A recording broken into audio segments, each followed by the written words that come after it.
we're actually just testing the live to see how we got lighted devices on. I'm just trying to see how it's going to turn out. But we can have a brief chat as my electronics began to fire up and I get the other streams going here. So I'm just want to see how it looks on different monitors while we get this going. It's going to be, what the hell am I just doing here? Um, we'll run a couple subjects by as people come in here. What are we saying? This is Trump saying it's a Democratic hoax. So we'll go ahead and type that in. I don't know how he expects to get away with that, but I'll run it by you folks and see what your opinion is on it. You see the live stream what it's titled. My monitor is not in sync yet because I had to reset the damn computer. So you just seen a screenshot behind me while that runs its course. But we're going to be talking about two things just briefly. One being President Trump stated that the Epstein scandal is a Democratic hoax. And I'd love to hear from you folks because they had several women get up there and speak on this. And the women gave compelling statements about how this has really hurt their lives, really affected them and everything. But yet, when Trump was questioned on it, he said it's a Democratic hoax. So I want to hear from you folks in regards to that. Let me go ahead and fire up my other streams and we'll just go ahead and talk about it because I'm just really testing my equipment out right now today. So just trying to see how all this shit works. Still got my damn drill in behind me and all that. So this is going to be more of an impromptu. Want to speak to you folks and take questions from the audience more or less as well. But a Democratic host. I want to talk to you. It's two things I want to speak on.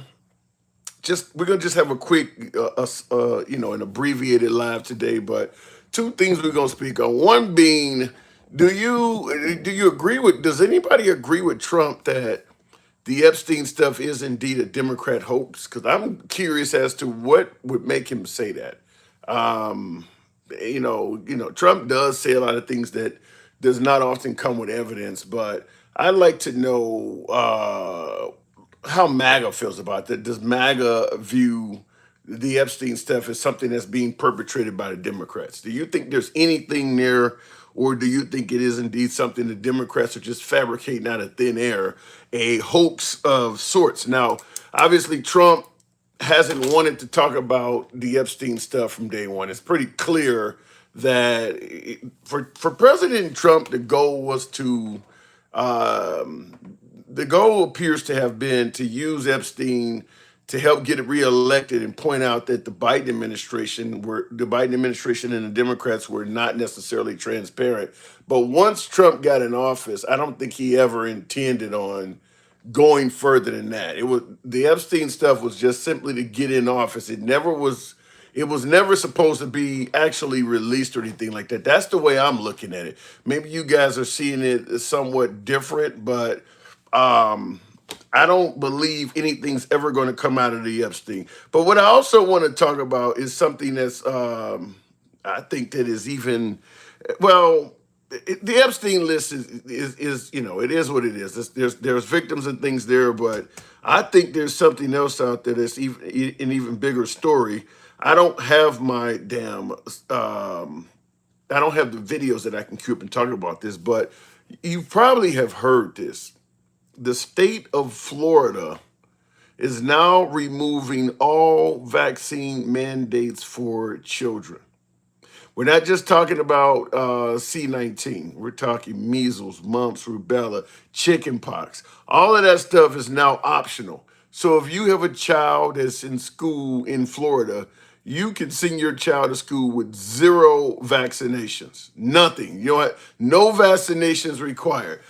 Now, we can talk about Epstein, but I'm gonna be honest with you. I think this is probably a lot more significant. I think this is a lot more significant. I'll see if I can, because normally I have my videos ready to play and things like that. But unfortunately, because I had to reset my computer right before the live stream took off, I didn't have it queued up. But What do you guys think about that? Being able to send your child to school and the school can no longer require your child to have any vaccination at all. Now, the unusual thing. Now, I understand the original resistance towards the COVID vax. It was a quick thing. Some might suggest it was rushed, whatever the case may be. You haven't properly tested it. Some people believe there's a lot of fatalities and things like that. There's a whole lot of reasons people give why they don't necessarily trust the COVID vax. I don't know if any of these reasons come with a significant amount of proof, but they do give those as reasons. Now, when it comes to the chicken pox, polio, smallpox, measles, this shit has like generations worth of research behind it. So the same argument being made for why you don't want to give your child or you don't want to get the booster shot in regards to COVID, you can't use that argument on the chicken pox or measles or that stuff is those vaccines have been around. When I went to school as a young lad, and I'm old as fuck, when I went to school as a young lad in the 70s and 80s, it would ask you, have you had your shots yet? You had to have shots to come to school. And that's 40, 50 years ago. So I think that we're at the point where I don't understand. Well, we're at the point where you cannot deny the validity of those vaccines or those vaccinations. I mean, is there anybody who believes the chickenpox vaccine is useless, doesn't work? Who believes that? Who believes the measles vaccine does not work? So what I want to ask, and I see your comment, King Fit. King Fit said, "Yeah, you are old." Listen, I'm a Generation Xer. I mean, a lot of my viewers are YouTube and TikTok in particular. Through my analytics, it tells me who's watching my shit. So don't get too far ahead of your skis. For all you folks, you old motherfucker, the analytics tells me that most of you motherfuckers are in my age group as well. I'm not being watched by a lot of teenagers, you know what I'm saying? A lot of you folks are either going to be Gen Xers or at the very least millennials. Some of you folks are even baby boomers. I got some baby boomers that tune in as well. A couple of you motherfuckers might be part of the silent generation, if you know what I mean. So don't hate. Don't hate. Let's just look at it like this. Regardless of how old you are, you're still around. I think all of us know people that didn't make it to our age. And coming from the south side of Chicago, which is all over the news right now, I can tell you, even though I wasn't in them streets, I know a lot of people that were lost to them streets. So say what you want, King Fear, but I'm still here, so I'm gonna leave it at that. I am around, goddammit. I'm trying to find a clip that I wanted to play for you guys, but no vaccines. Left my ass off. Don't give me no ammo. I'm giving you plenty of ammo, King. Giving you plenty of ammo. King Finn is my boy. Looking in the comments real quick. Now is the last time you can leave MAGA and still have a conscience. Damn. He said, one of my viewers on YouTube said, this is the last point where you can leave MAGA and still have a conscience. I don't know. Some may argue that that point is already passed. Depends on who you talk to. Now is the time where you can leave MAGA and still have a conscience. Listen. What if you care about the economy? You care about protecting the integrity of women's sports. You care about protecting the border. What about all that? I mean, there's a little bit more to it than just not having a conscience. But this is a story we're talking about. This is a quick video, and I'll go to the comments and we'll start taking some calls. Like I said, I'm just kind of testing out my equipment once again because I got lighted shit and trying to see how it looks on camera. But we can talk about this because this is something that came in, I believe, today. All right, Caroline, thanks a lot. An attack on vaccine mandates in the state of Florida today. And taking the mandates away is the newest goal for Governor Ron DeSantis and Florida Surgeon General Joseph Ladapo. Christy's here with us now with the strong words they had today. Christy. Yeah, this was really a bombshell. During a presser today, they announced the state is seeking to completely eliminate all vaccine mandates. And right now, the state requires several vaccines, a number of them for children to attend school, including shots protecting against measles, tetanus, chickenpox, hepatitis B. The Surgeon General comparing this to slavery. Every last one of them is wrong and drips with disdain and slavery. Everyone on television, all of these medical leaders were, Dr. Fauci, other people were convincing everyone that the world had to shut down. Everything had to close, right? You get that amount of energy behind things, and unfortunately, you're able to change the world. And they did. And they did shut down the world. They shut down this country, and they created tremendous harm. All right, so the push comes from what they believe were mistakes made during the 2020 pandemic. The push to shut down businesses, as you just heard, public events at the time of the pandemic, they said was tyrannical. According to the governor, the plan is meant to show Florida is aligning itself with the Make America Healthy Again movement, championed, of course, by Robert F. Kennedy Jr. In fact, we're already getting... Robert F. Kennedy, you want to talk about some emergencies, Chicago crime emergency? Robert F. Kennedy is killing motherfuckers. I'm going to tell you right off the bat. That dude is like a diabolical scientist. I would submit to you that by the time all is said is done, that they're going to be able to actually attribute human deaths to Robert Kennedy.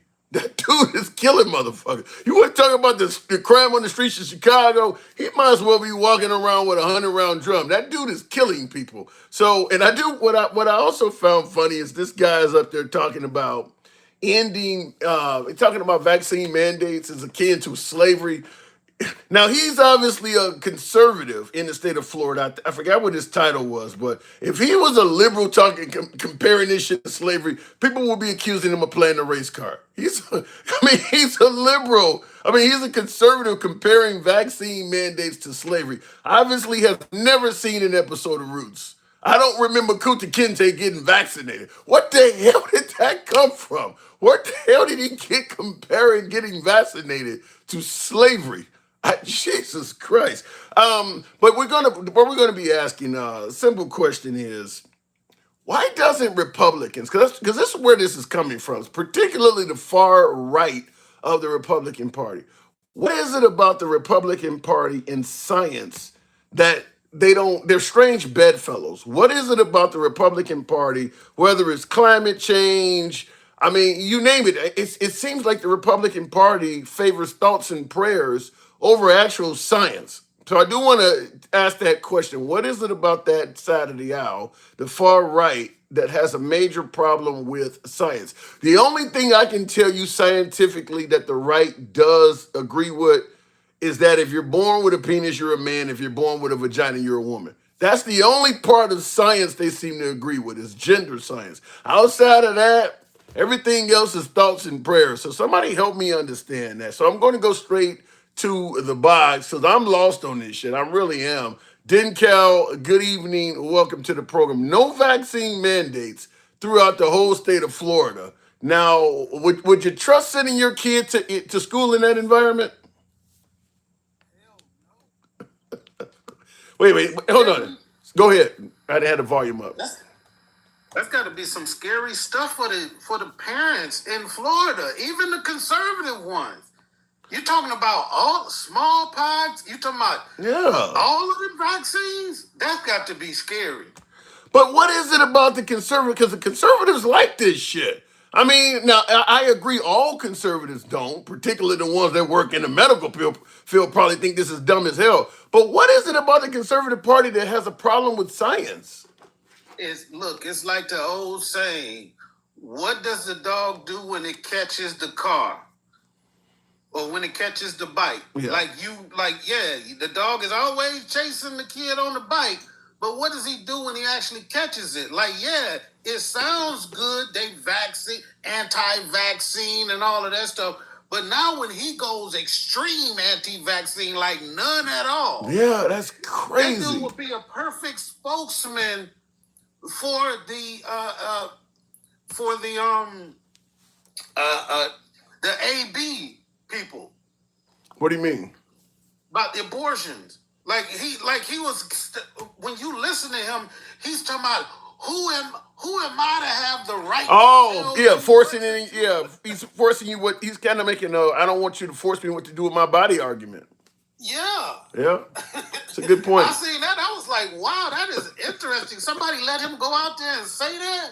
Well, he's saying it for their cause. That's why they let him go out and say it. He's saying it in relation to how they feel. Not about abortion, but about he might as well vaccines. have he might as well have said my body, my choice. Well, you know, something's interesting. You said it because the right does say that when it comes to vaccines, they do echo what the left says. My body, my choice. When it comes to vaccines, they do say that. Yeah, I mean it's the wildest thing, and like that person was saying, like right now is the good time to get out of get out of MAGA while Or you while still have a it's good. conscience.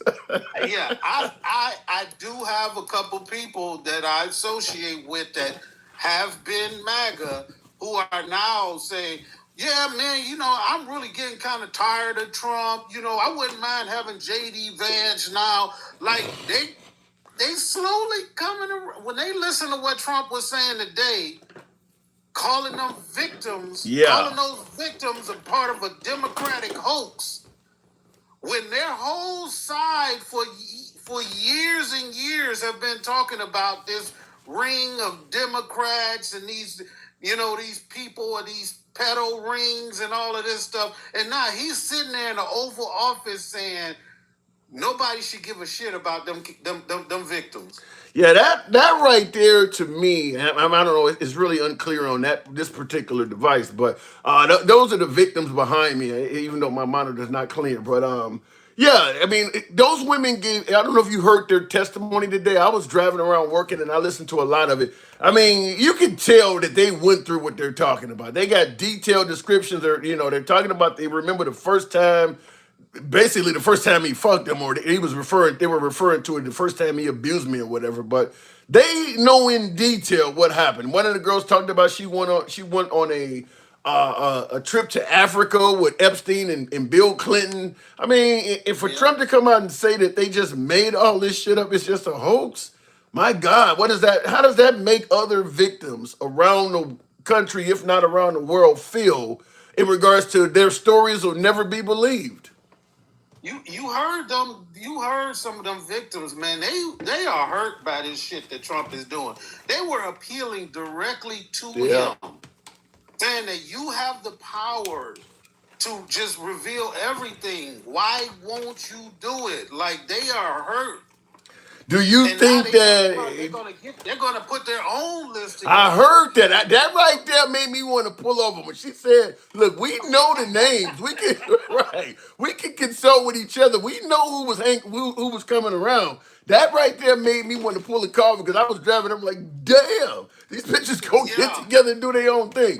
I mean, that was crazy. There's no doubt. There's no doubt that them women went through that. Like, I don't think either side doubts they went. Trump is the only person saying it's all just a hoax. Well, you say you don't think either side. I don't know. The genuinely loyal MAGA, I think they may believe it's a hoax. Some of them do. I bet you there's some MAGA. I may even talk to some of them today. I bet you there's some MAGA that believe these women, they're trying to get paid. They're gold diggers. They're making it up. They're Democrats. They're plants. They're getting, they're paid to say this. I believe there's some MAGA that believe they are truly hoax.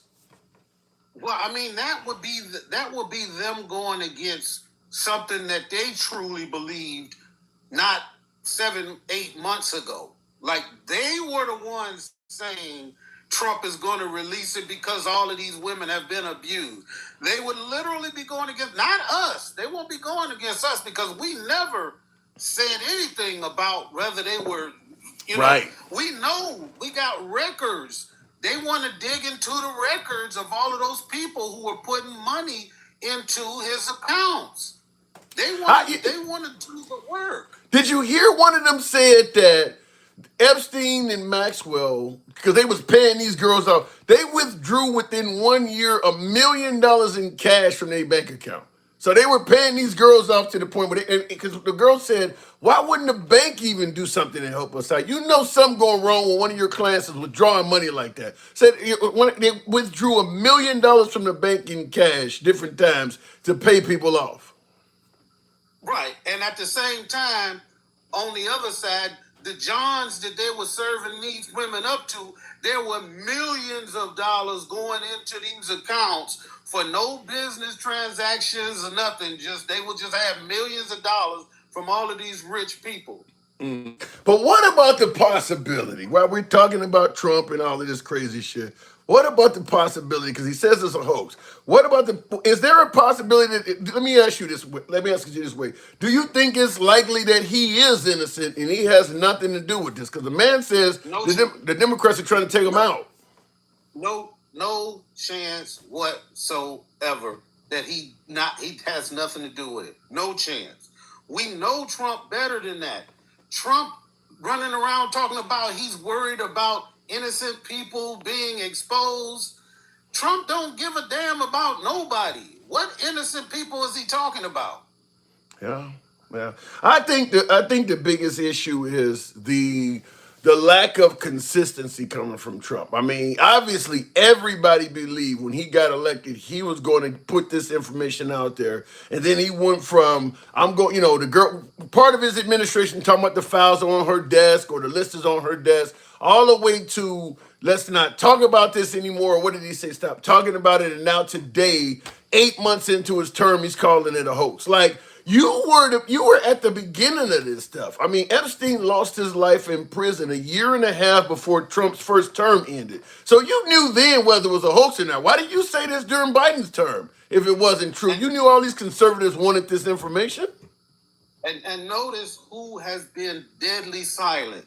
You have not heard a word from Bondi. You have not heard a word from Cash Patel. You have not heard a word from Bongioni. Yeah. None of them people that know what's really going on. They have all been silent. Trump has told them, shut up. I'm going to do my own PR. I'm going to do my own. And he's walking around just saying it.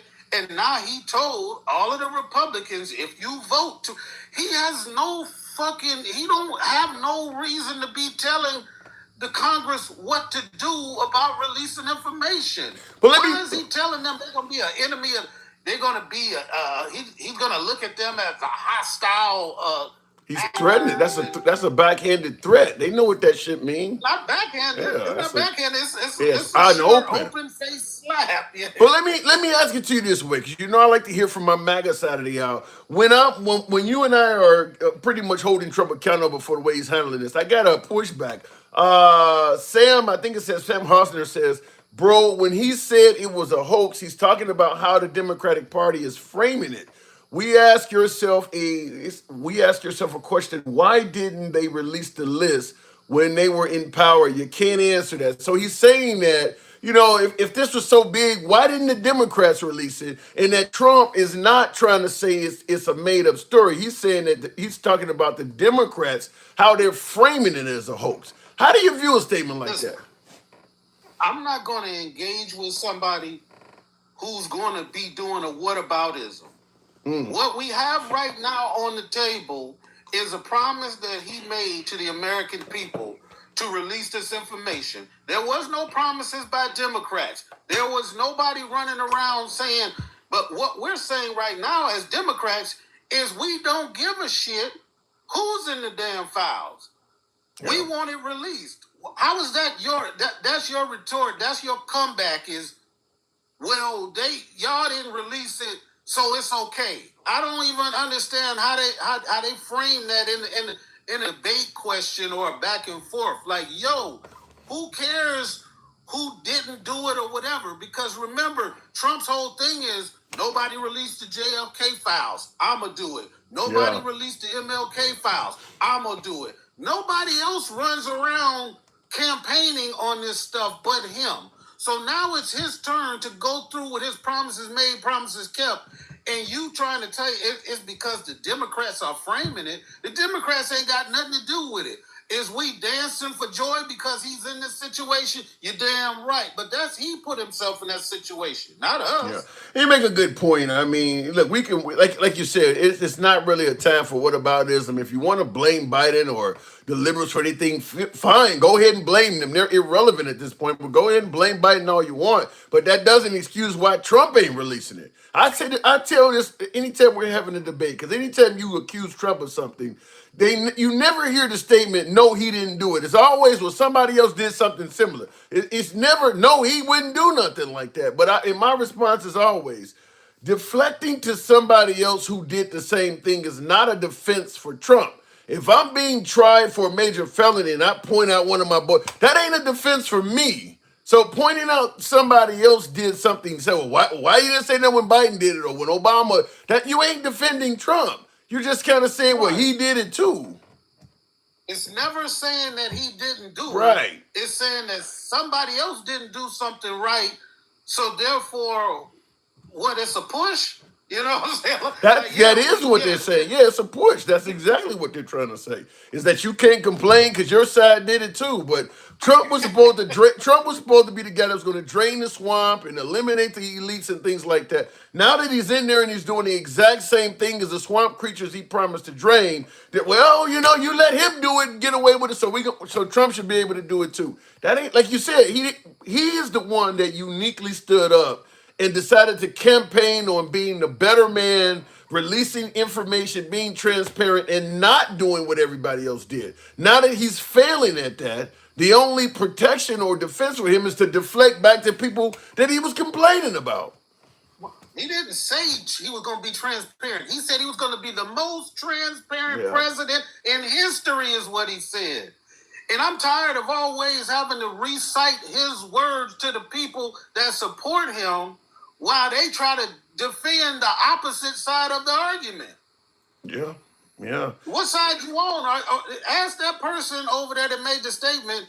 Does he believe that all of them women are lying and that those thousands of victims don't exist and that the only two culprits in this whole situation is Ghislaine and Epstein, and nobody else is involved? Like I told you before, I think the supporters of Trump favor what he's doing so much that they don't want to let this little. I'm gonna say this as hyperbole or as sarcasm, but they don't want to let this little shit railroad what could be the greatest president in history. So I do believe, in their opinion at least, I do believe they're looking at this, like I said on many lives, like a 90-10 issue. 10% of him is not what I agree with, but 90% of this guy is doing what's right for this country, and I'm going to stick with the 90% as opposed to throwing them under the bus for something like this and then fuck around and get a liberal or something that's going to destroy the country. So that's the way they're looking at it, and I believe that because they're looking at it that way, if Trump doesn't come forward or is not transparent with Epstein, it ain't gonna matter. They're gonna still roll with him because they still think the remaining portion of Trump is still vastly better than anything the Liberal Party could produce. Well, I just can't really have an intellectually honest conversation with somebody who's saying, well, he might have been a pedo with kids, but the border is safe. That's what you're hearing. That's pretty much what it is. Well, because there is no solid, concrete evidence, there's a whole lot of smoke, but you can't see the flame. So because there's no solid, concrete evidence, there's still plausible deniability for Trump in regards to Epstein, and they believe it's without a shadow of a doubt that he's way better than anything the liberals could put forth. So they're going to still ride with Trump.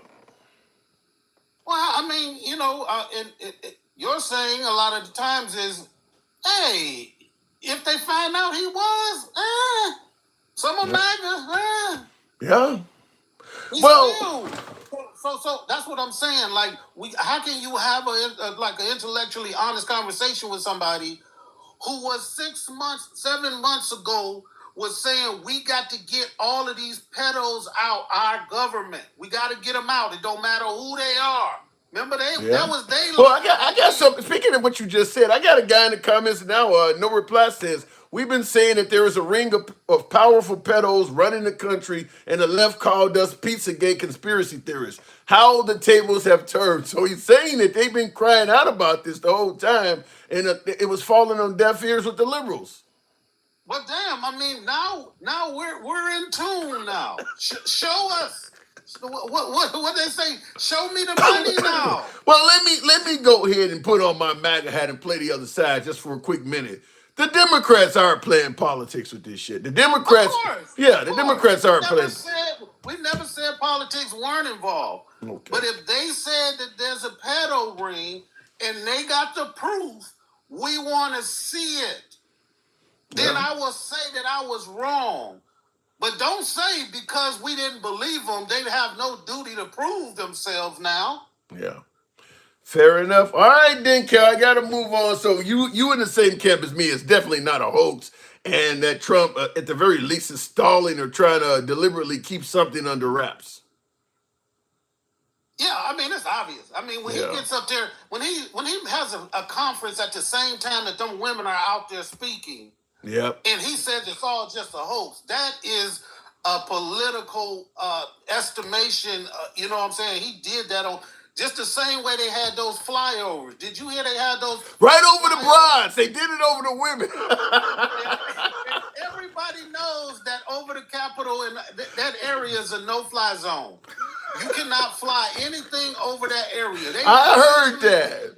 That's the first thing I thought. I'm like, damn, I wouldn't be surprised if they deliberately hover a helicopter over their head. I definitely, because I'm listening on the radio and I'm thinking, it's like, why the hell is there jets flying over that? I mean, so yeah, the whole thing was just like, let's silence these bitches. Fly a jet over there. I mean, it was terrible. Yep. All right, then, Kel, I appreciate you coming on. I'm 100% on your side on this. I don't see any other way to look at it, but appreciate you coming through. Yep. All right, and just real quick, the part because it's crazy. Like what my last caller mentioned is because Trump did host this interview with the leader of Poland at the same time these women were speaking. I mean, the idea that was not deliberate, we can debate that. But I'm watching the news networks. You know, when I'm driving, I got the XM going. I always like to get a feel for how the different news networks handle stories. Now, MSNBC, CNN, News Nation. Now, News Nation is not on XM, but I do have devices in my car that I can, I'm streaming. I'm hearing a lot of news when I'm driving around. Anyway, all three of those networks are playing the girl's testimony. Guess what network ain't playing it at all? You already know.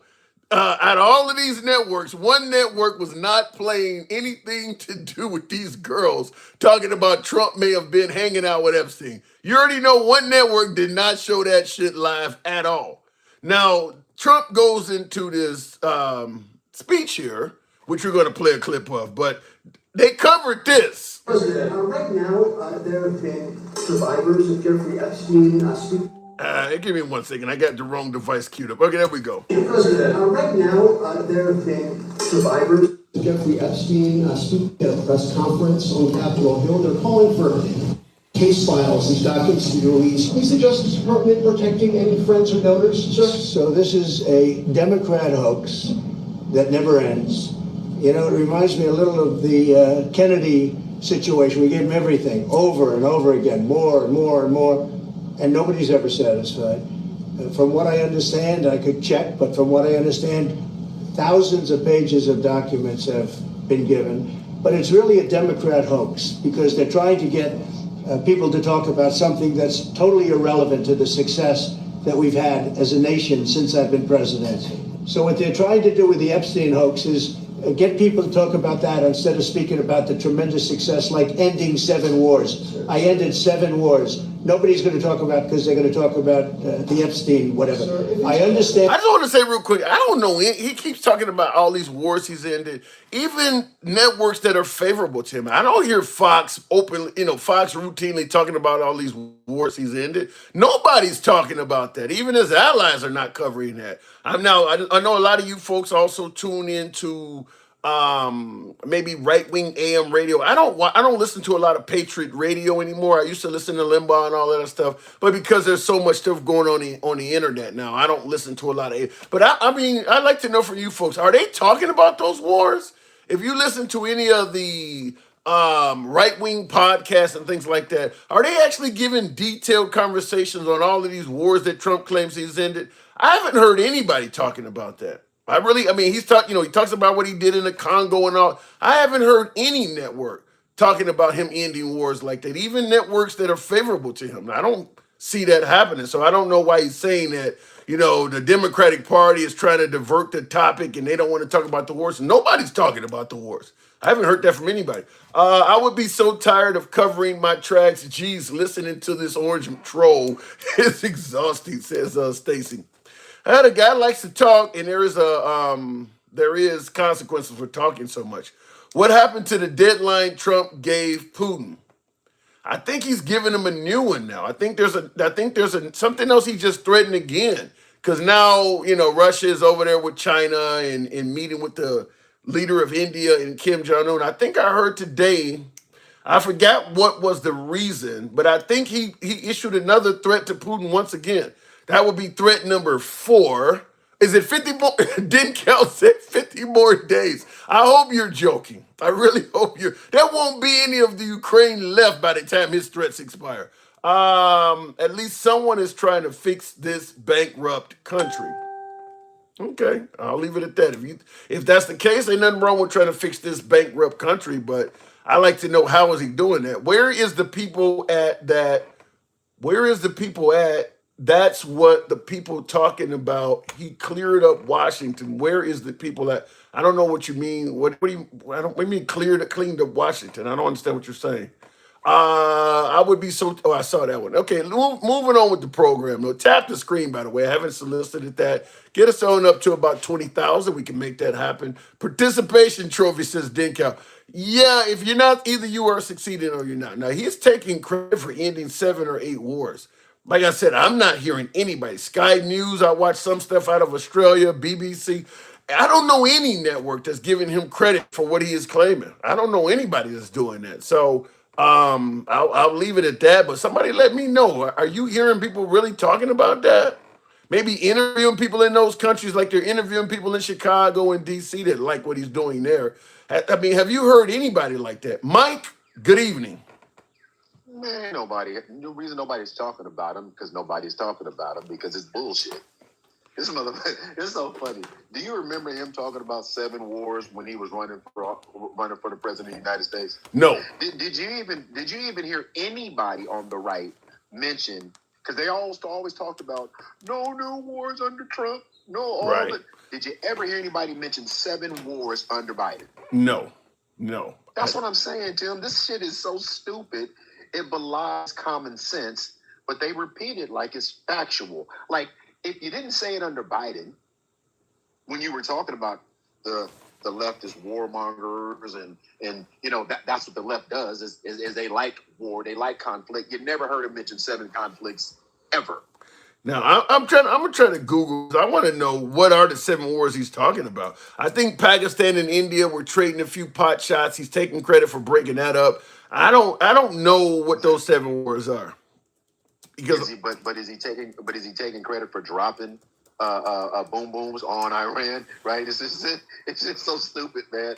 Listen, that shit he did today was just another sign that this administration, including him and all the ones around him, are trying this massive cover up on this Jeffrey case. yeah, I mean, it's all of a sudden it's a hoax again. the man says it's a hoax. Now here's I asked AI. AI is saying that, okay, here's the wars. Israel and Iran. Trump claims to have brokered a ceasefire following a 12-day conflict in June of this year that included air. So he's claiming Israel and Iran is one of them. Democratic Republic of Congo and Rwanda. He says in June of this year, the U.S. mediated a peace deal between the two nations after decades of fighting. However, violence has continued with both sides accusing each other of violations, and experts believe it is too early to declare the conflict resolved. India and Pakistan, that's the third one. Following a military escalation in May of this year, the U.S. helped mediate a ceasefire while Pakistan credited Trump's intervention. India disputed the extent of the U.S. role, saying talks were held directly between the two countries. So Pakistan is kind of giving Trump credit. India's not. Cambodia and Thailand. In July of this year, border skirmishes between the two countries ended with a ceasefire mediated by the U.S., an association of Southeast Asian nations. Critics have noted that the mediation did not address the root causes of the territorial dispute. So it sounds like Cambodia and Thailand, he might be able to take a little bit of credit in that, along with other people. Armenia and Azerbaijan, in August of this year, that's last fucking month, leaders from both nations signed a U.S. brokered peace declaration, but it was not a formal peace deal. Significant obstacles remain, including unresolved territorial disputes, so that ain't ended. Egypt and Ethiopia. This is a diplomatic dispute over a large dam on the Nile River, not a traditional war. While the Trump administration attempted to mediate, no binding agreement was reached, and the dispute is still ongoing. So in other words, he can't take credit. And last but not least, Serbia and Kosovo. This refers to the 2020 economic normalization agreements from Trump's first term. While it was a diplomatic step, it did not resolve the political dispute, and the two nations still lack full diplomatic relations. So, So what did he do? Not a goddamn thing. well, he did a little in here. He's greatly exaggerating it. Stop it. No, there's some in here. There's some in here. He can take credit for some of this. Tim, I need you to stop doing that. I Why? need you to stop doing that, my guy. You say, see, here's why. You listen. Let me say this. When you were raising your daughters, did you sit up there and say they lied or they greatly exaggerated? What did you do, Tim, as a parent? All right. Come on. Now. Okay. All right. Let me clear it up. Let me clear it up. When he says he stopped 8 wars, okay. When he says he stopped 8 wars, he's flat out lying. However, he did stop some shit. Listen, by what I'm reading, it is nowhere near to the extent of what he's telling you, but some things have been stopped. I'll say it like that. But none of those were wars. None of those were wars. Which one of those countries declared war against the other country? I think Israel and Iran was a war. I mean, I don't know if Trump should get credit for ending it. I mean, but I think because Iran just didn't fight back. Perfect. Okay, that's the one of the others. And I don't think he should get credit for ending it as well. So what has he done? He's saying all that because he wants his Nobel Peace Prize, while they simultaneously are destroying the country, destroying relationships abroad. Even that tweet he put out about to China, because they're all over their meeting, right? Mm-hmm. You saw that. Yeah, he said that they're conspiring to destroy America. Yep. Well, but again, I thought your relationship with Putin was so strong that he couldn't possibly over there be having these conversations. So now you think he's having the conversations? So is he having the conversations or is he not having the conversation?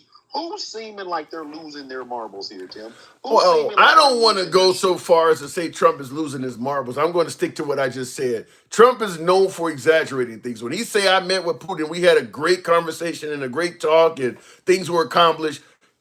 We've seen now that he met Putin in Alaska and hyped up how great the meeting was. We see that absolutely nothing came out of that. Zero has come out of that meeting because Putin went right back home and kept bombing in Ukraine, and now he's meeting with other enemies of ours. So Trump is known for hyping shit up. Or lying, as you want to say. Lying. That would be called a fucking lie. Let's just stop. That would be called a fucking lie. And call a thing what it is, because when you don't call it what it is, it doesn't give the attention that it deserves. Yeah. And real quick in the comments, Mark Schwartz has said $21 million in investments. I'm just watching News Nation before I went live. They got Bill O'Reilly and Stephen A. Smith with Cuomo. And Stephen A. Smith, now he's in politics, said something really good. He said MAGA is giving Trump credit for what amounts to nothing more than promises. So if a business says I'm going to, bring back, $3 million worth of jobs, MAGA gives Trump credit for that as if that is already accomplished. And like Stephen A. Smith said, there's no certainty that these people ain't going to renege on that. You're giving them credit for just saying something. We know in Trump's first term, they promised to open up a big data center in Kenosha, Wisconsin. Never culminated. It never happened. So somebody in the comments said $21 billion of investments. That might be what they said they're going to do. That don't mean it's going to actually happen. Well, think about. Let me. I see you got that coon on behind you on the stage, dumbass. And we'll get to him in a second. Oh my God. Yeah, we'll get to that in a second. But Tim, think about the court cases that happened in the last 7 days. The courts have come back and said that the invocation of Harvard the Aliens Act, Harvard got him. Harvard too. Yeah. Constitutional. The children that were going to be sent back to Guatemala on the plane. The children he can't. Yeah, he's losing in court this week. And the reason he's losing in court is what I told you 3 weeks ago. When everything he's been doing has been under the guise of national emergency, and the courts are saying, "What national emergency? Show me." Right? Yeah. Show me. The deployment of the National Guard here in California. Just lost that. Yeah. Right? So they deemed that was illegal. Yeah. So all these have to go to the Supreme Court, and they've been through the appellate courts have held up the original opinion that they were unconstitutional. So now it goes to the Supreme Court. But my point is, they're giving, and I told you this from the very beginning, you're giving them credit for things that are unconstitutional.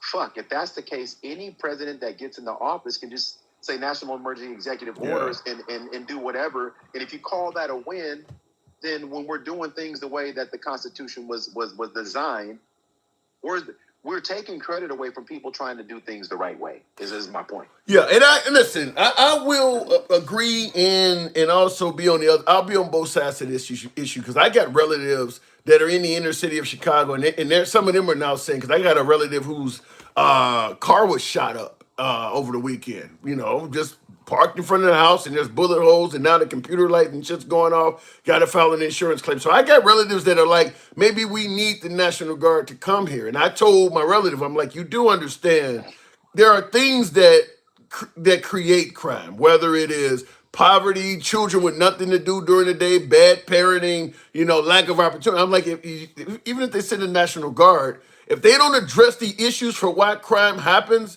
it's only a matter of time before the crime comes back. But nevertheless, I do talk to people in Chicago that want them. However, when you say they're doing things that are, he's doing things that are illegal, that's where I do agree with you at, because it's like, I listen, if you want to declare there's an emergency in a high crime U.S. city, I can kind of see why you might do it, but there should have to be some order or some type of standard to it. In other words, if there's crime in a city and you're going to declare an emergency, it should meet some kind of standard, like maybe the amount of murders per capita, the amount of person snatchings, you can't just pick any city and say, I think that city's super violent, I'm gonna send in the military, because that's kind of what he has done. Well, yeah, but so let's be clear, Tim. There are standards.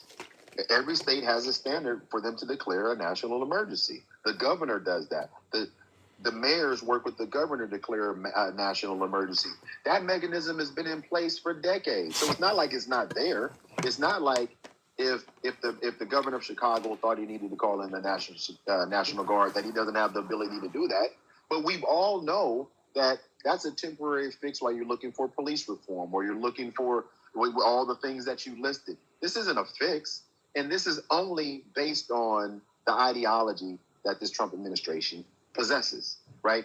Firing people because they don't agree with you. You just fired all these people at the CDC, and then this ignorant motherfucker on your screen would equate vaccines with slavery to slavery, as if they were giving vaccines during the Middle Passage. I mean, what kind of fuckery are we talking about here? And then his supporters just go, Yep. Well, we got to remember, before vaccines, we were losing children at a very early age. There was a lot of infant mortality rates were through the freaking roof, right? But why do you think that is? Why do you think the Republican? I mean, it ain't even just the Republican Party. It's generally the far right portion of the Republican Party. Why do you think they are so anti-science? Because now we don't went from. And I said this in the beginning of the live. I can understand a little of their complaints on COVID, even though I've had every booster shot and I trust COVID. But I understand their point. COVID vaccine was rushed. It hadn't been properly tested, and you don't know. But when we're talking about getting rid of smallpox and chicken pox and measles, that shit has been around, tested and proven over generations. Why is it that the right do not trust science, even when you got enough science and data on it to show overwhelming support for it? Why do you think that is? They don't like science. Because they believe in white supremacy more than they believe in science. They believe that them being in control, them being in control of the system and making America first and going back to make America great again when white people controlled the system. They believe that that's more important. Tim, you got to remember, these measles outbreaks started in Texas. It's been what? These measles you talk to Greg Abbott. Yeah. These measles outbreaks, how many cases they've had? Hundreds of cases. And they've had a couple of deaths in Texas behind measles. And This red state's not Rob, going to look at another red hold on a state. second. I just like these crazy comments. Rob Clark says, "Fuck you and your racist bullshit." So I'm assuming You he's see what talking I'm about saying? you, but he says, "Fuck you Yeah, and he's your talking about racist me. bullshit." But and again, and so what I can say to him is fuck you too. So now let's move on, because what I'm talking about is facts. That was feelings. Yeah. Right? That was Okay. feeling, because what I said was factual. Now, a red state's not looking at another red state to understand why we shouldn't do away with measles vaccinations. They're going to just get rid of all of them. We're just going to get rid of all of them. Crazy. When for 50 years, we know that vaccines have prevented deaths and illness. That's not even up for debate. No, That's it's not even up for not. debate. So when I say that, I'm being a racist, but I'm leaning on the science, and I'm leaning on history. This is the part that I'm talking about, Tim. They want to forget everything and just lean into this ideology. You know, the one lady that they fired headed of the CDC, and then the other people that resigned. Just so. Right. What are we doing? We're putting lives in jeopardy. So what does Gavin Newsom and the governor of Washington and Oregon do? They form a West Coast alliance in regards to immunizations. I don't know. Did you hear about that? No. Yeah, because they're actually leaning into the science, saying, "Listen, that's what they're talking about out there." But here's one part that I want people to understand. They do realize if they get rid of immunization in Florida, that you won't be able to travel to certain states. These kids won't be able to compete with other children in sports across the nation because they don't have their fucking immunization. They're not thinking, Tim.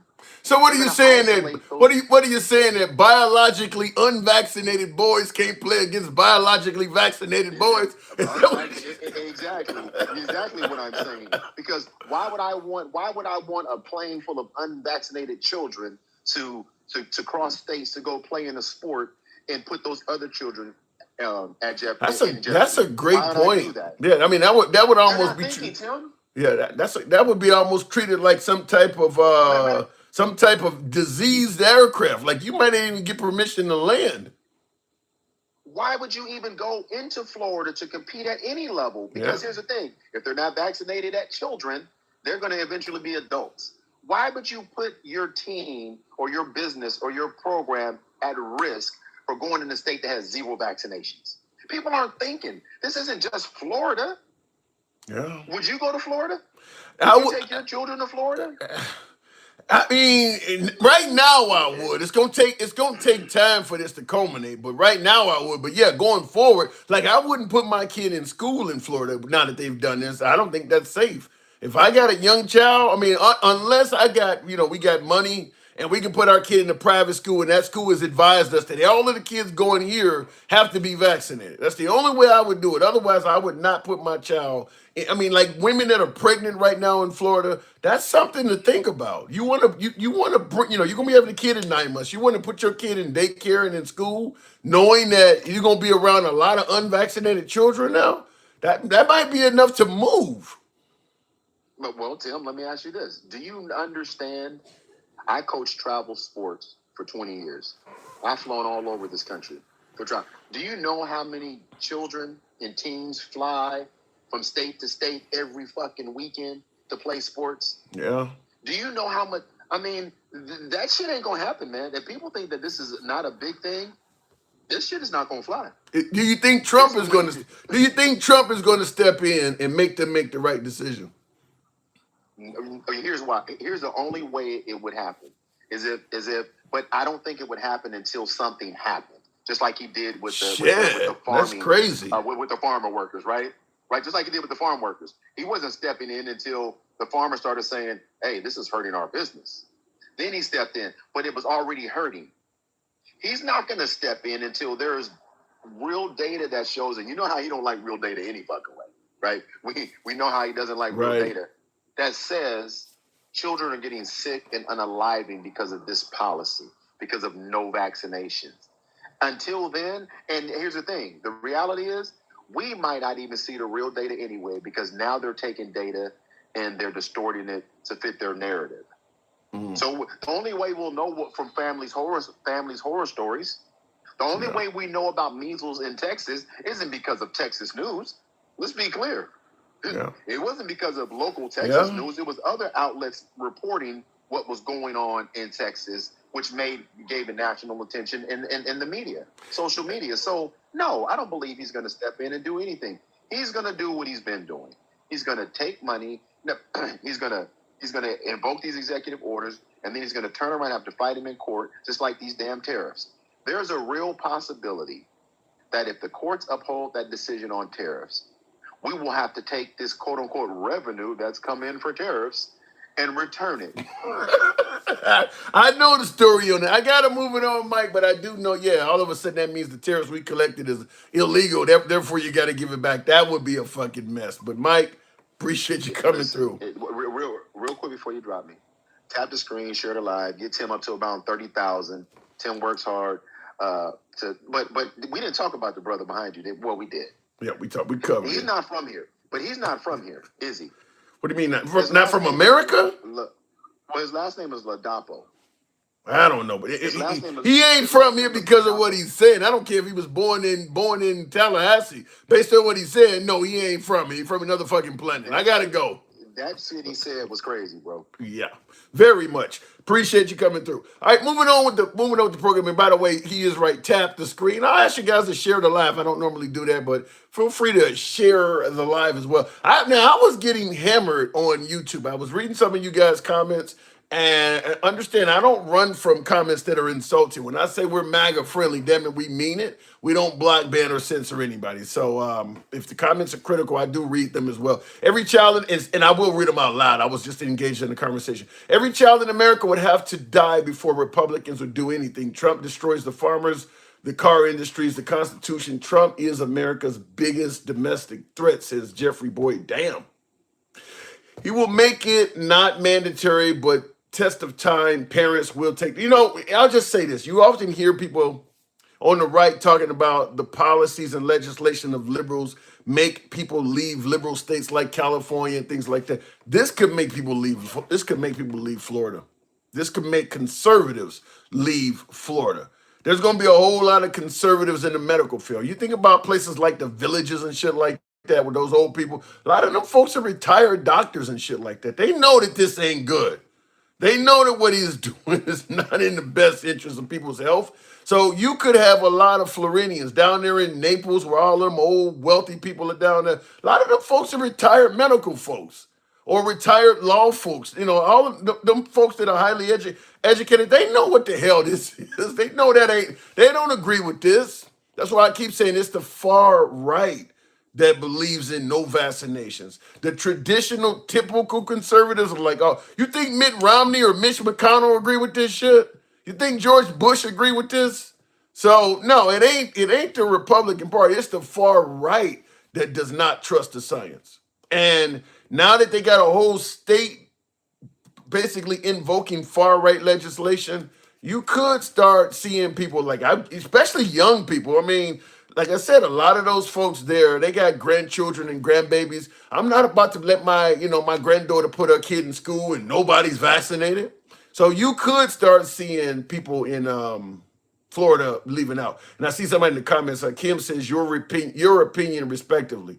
Yeah, but I'm fairly certain on this one. I don't know to what number, but listen, if you believe people are willing to leave Chicago over crime, you don't believe nobody's willing to leave a totally unvaccinated environment?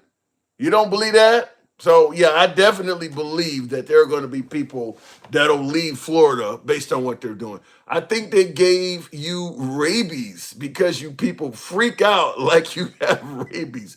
Okay, all right, that's a different one. Recession looming due to inflation caused by tariffs, massive manufacturing layoffs coming. Unemployment is already up. Grocery costs have increased by 20% in the last 3 weeks. Thanks, Trump. Not Trump, but Trump with a D. I'll just say this. In regards to grocery costs, the sentiment, whether grocery prices are going up or down, is all over the place. I get MAGA on the program regularly that claims that grocery prices are down.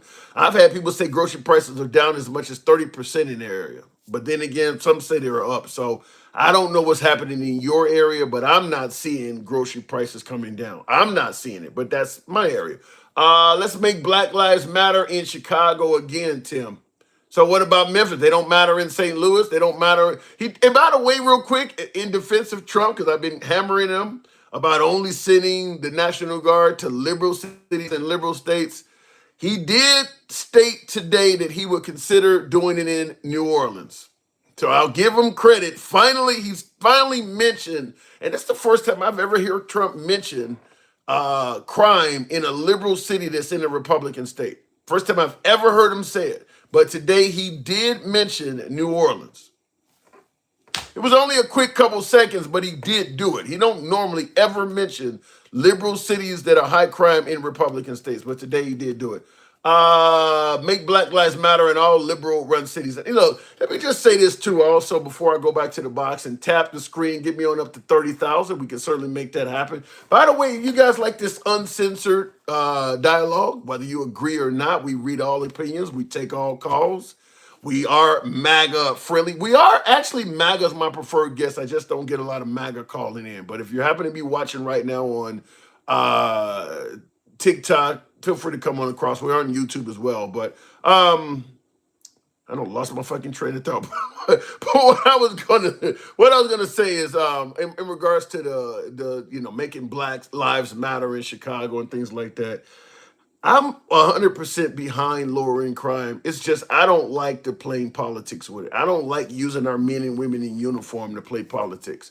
The notion that Trump has just decided to do great things for liberal cities makes no fucking sense because we know Trump does not like Democrats. So I'm just going to start with all of the liberal cities, most of them in liberal areas. I'm just going to go out here and do everything great to make liberal cities beautiful. That don't sound like Trump. That's what I say. It's kind of one of those. If it walks like a duck, talks like a duck. He's not doing this out of eagerness to lower crime. He's doing it just to stick it to the liberals. That's what's happening. He's doing it to stick it to the liberals. And I will submit to you, the reason I'm saying that is because the way he's doing it is not going to lower crime for any significant period of time. Right now, he's bragging that there hasn't been many murders in D.C. for a couple weeks. If the National Guard left D.C. right now, how long do you think it would be before it went right back to where it was? So the point I'm asking is, what is he doing to ensure crime doesn't come back? Or is the goal to leave the National Guard there forever at God knows how much expense? He's not doing anything to ensure that the moment the National Guard is retracted, this doesn't come back. He hasn't created jobs in the area. He hasn't created opportunities. Salaries are not going up. He's not opening up rec centers for kids who are, a lot of kids get into shit when they don't have nothing to do. He's not doing anything that actually causes people to act out like that. Bad parenting and all of those things can lead to kids and people committing all kinds of crimes. He's not addressing any of that stuff. I'm just going to flood the area with cops. Well, those cops have to go home one day. So once they go home, boom, we're right back to it. You can't read your comments if I'm and I don't like to block and ban people, but I mean, when you point yourself out as a spammer, you're gonna get spammed immediately. So thanks for pointing that out. I wasn't even looking at it. Somebody in the comments like, you can't read your comments if I'm spamming you. Okay, well now you're gone. Let me go to the box. Thank you for pointing it out. Talk about lowly educated. Jeez Christ. MAGA reacts. Jeez, let's walk. I mean, like they're literally walking in. I'm armed, officer. Yeah, okay. Wait, now you about to get shot. MAGA reacts. Good evening. Hey, what's going on? Not much at all. Did you hear what the man on the screen said? No, I came on here to reply to Michael or Denka. I couldn't tell which one was talking. They sound the same to me. But, bro, the shit that I wish I took notes on everything he said because I couldn't keep up with all the bullshit. Okay. First of all, I'm taking notes, so give me what you got. What we don't trust is the politics and the money involved in vaccines. I trust the science 100%, but the stats could be not messed with, but represented in a light that lies to people, kind of like the crime stats I was talking about the other day. And so we trust the science. We just don't trust the politics, and we don't trust the greed of the pharmaceutical companies. Okay, let me interrupt. Let me interrupt you this morning. You got echo again. You got something going on over there? Okay. All right. This is better. No. Okay. So when you say you don't trust this, you don't trust the money in politics and vaccines. There's some. I can understand where you're coming from there because there's a lot of there's a lot of corrupt money in the medical field in general. However, saying that you don't trust the money and the way things are done in the world of vaccines because people can inflate statistics and things like that would be like me saying I don't trust the statistics in regards to crime coming out of Chicago, so I want to get rid of all of the police. I mean, you're talking about getting rid of all vaccines. I'm not saying that the information they give you is always 100% correct and that there's not money involved, but just like there are padding stats sometimes in violent cities, getting rid of all police is not the solution. Getting rid of all vaccines is not the solution if you feel like there's some corruptness in vaccines. Certainly vaccines that have been around for generations. You think you actually favor that, getting rid of all vaccines? No, I don't favor that at all. I'm not. I didn't say that at all. No, I just said certain vaccines, especially the ones that were just created, we get I gotta be careful with. But the vaccines that have been around for decades. Well, let me because yeah, you got a major echo. Let me play what this guy said because this is exactly what you and I are talking about right now. All right, Caroline, thanks a lot. An attack on vaccine mandates in the state of Florida today. Taking the mandates away is the newest goal for Governor Ron DeSantis and Florida Surgeon General Joseph Ladapo. Christy's here with us now with the strong words they had today. Christy. Yeah, this was really a bombshell. During a presser today, they announced the state is seeking to completely eliminate all vaccine mandates. And right now, the state requires several vaccines, a number of them for children to attend school, including shots protecting against measles, tetanus, chickenpox, hepatitis B. The Surgeon General comparing this to slavery. Every last one of them is wrong and drips with disdain and slavery. Everyone on television, all of these medical leaders were, Dr. Fauci, other people were convincing everyone that the world had to shut down. Everything had to close, right? You get that amount of energy behind things, and unfortunately, you're able to change the world. And they did. And they did shut down the world. They shut down this country. And they created tremendous harm. Do you agree with this guy? I don't know exactly what he's trying to say. I don't 100% understand what he's trying to say. Well, he obviously is favoring the state of, because you're in Florida, right? You're in Florida, aren't you? Yeah, Miami. So now your children can go to school and they don't have to be vaccinated for anything. Measles, mumps, rubella, chickenpox. They removed all vaccine mandates. Okay, doesn't mean that I won't still have my children vaccinated. They're still going to be vaccinated.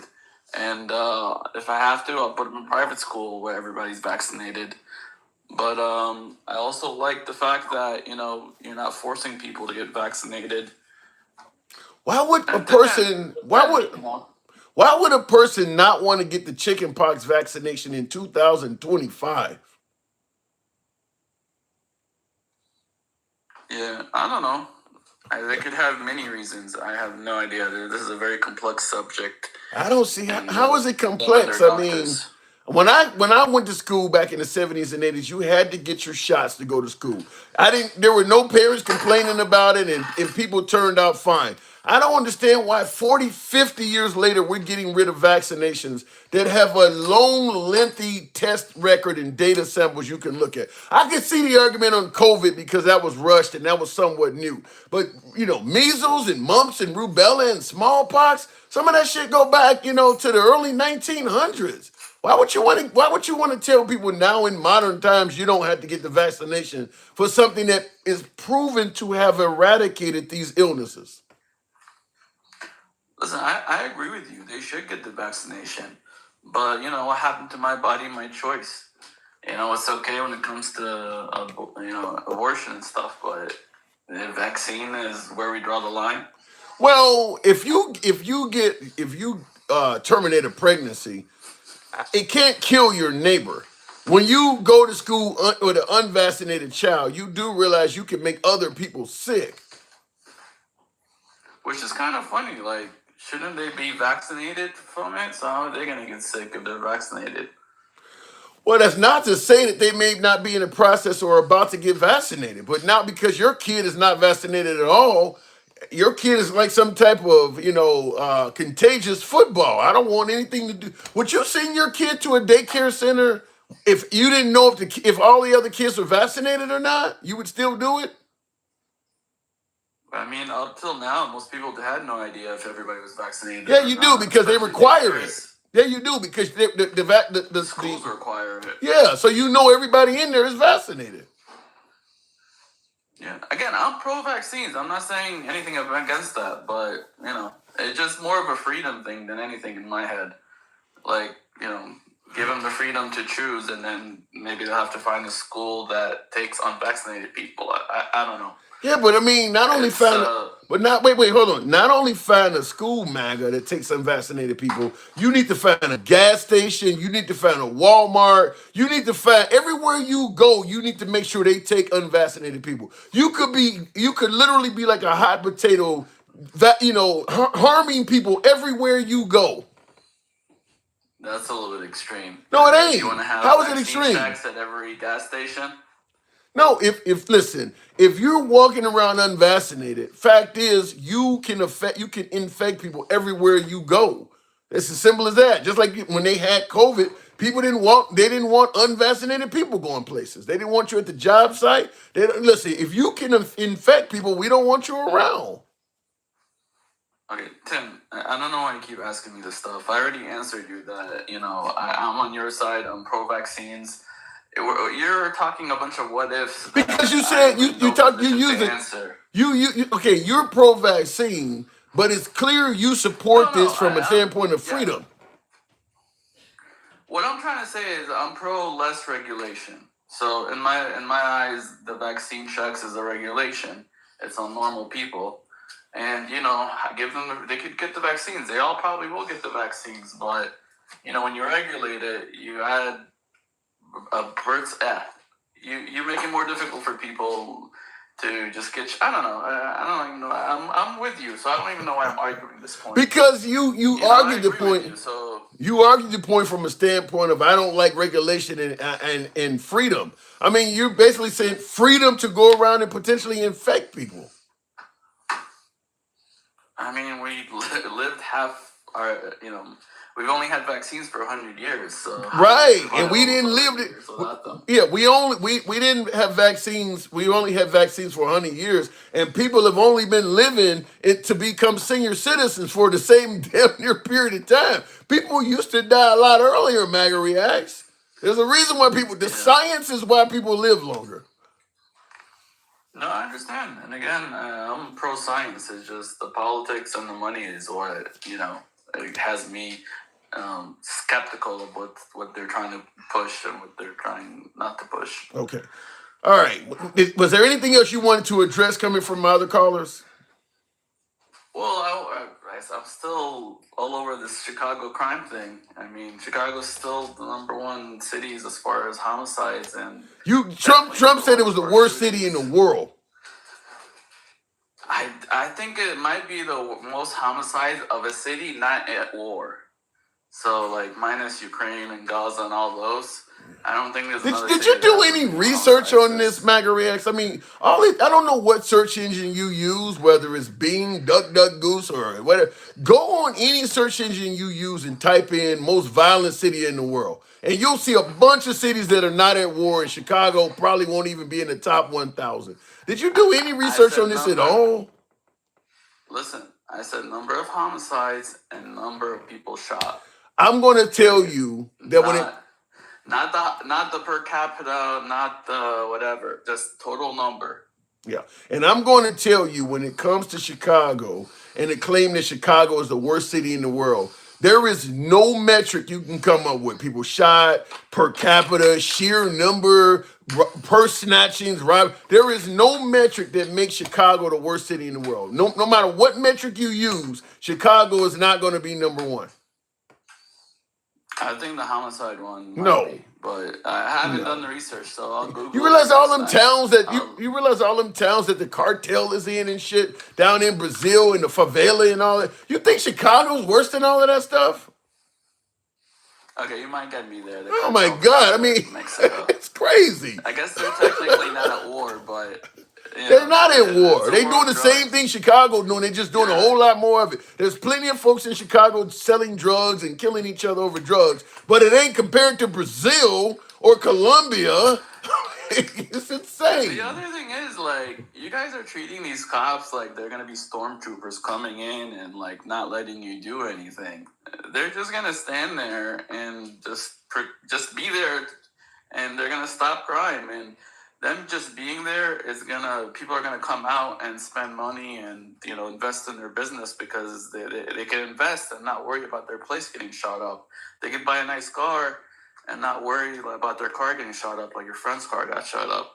Yeah. Well, the problem is the So, people in the area are already saying that business is down. People don't want to be around a military zone. I mean, I get the safety in terms of there's less crime, but everybody don't trust a whole block full of cops. Everybody don't see that as a great thing either.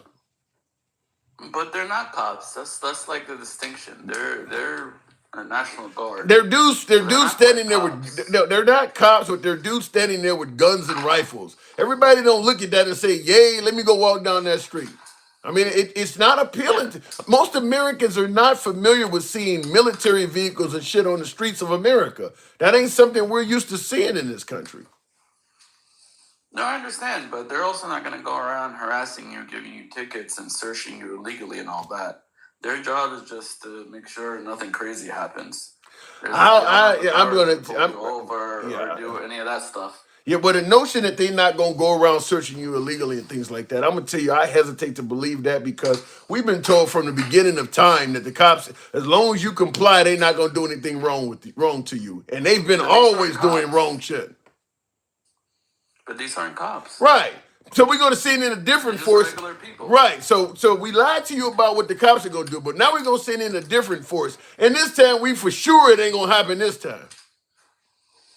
Well, they're military, so they'll follow orders better than cops would, I believe. You believe? And, yeah, you believe. You believe. I mean, I can't. I don't have a magic ball to tell you. I don't have a time machine, which is why I keep telling you I don't have a time machine to tell you the future. I know Denkel and Michael like to talk like they know everything that's going to happen, but well, you kind of doing that now too. You kind of doing that now too, saying that they're not going to wrongfully search you. You kind of doing that. Because they're not cops. They don't have the power to search you or pull you over or even write a ticket.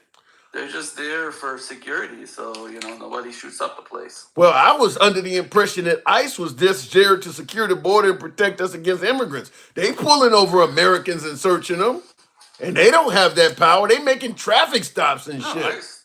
Yeah. ICE has that power. ICE always had that power. No, ICE don't. ICE does not. No. ICE does not have the power. And nobody is, according to the Fourth Amendment, nobody is supposed to have the power to just pull you over for no reason at all and go through your car and shit. Nobody is supposed to have that power. You have a Fourth Amendment right that's supposed to protect you against unwarranted searches and seizures. Yet they've had DUI checkpoints since the beginning of this country. I mean, then you're saying a DUI checkpoint's illegal?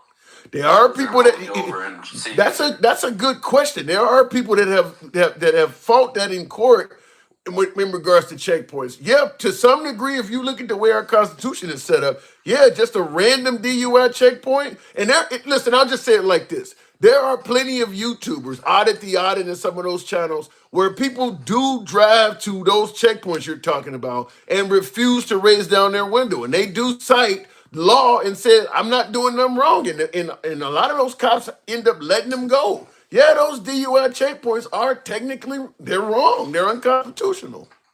Well, the way they're supposed to work is, they slow you down, they look at you, and they only get allowed to mess with you if you show them they have probable cause that you're drunk. So the same with this situation. They're only going to go after you if you have with ICE. They only go after you if they have probable cause that you're an illegal immigrant.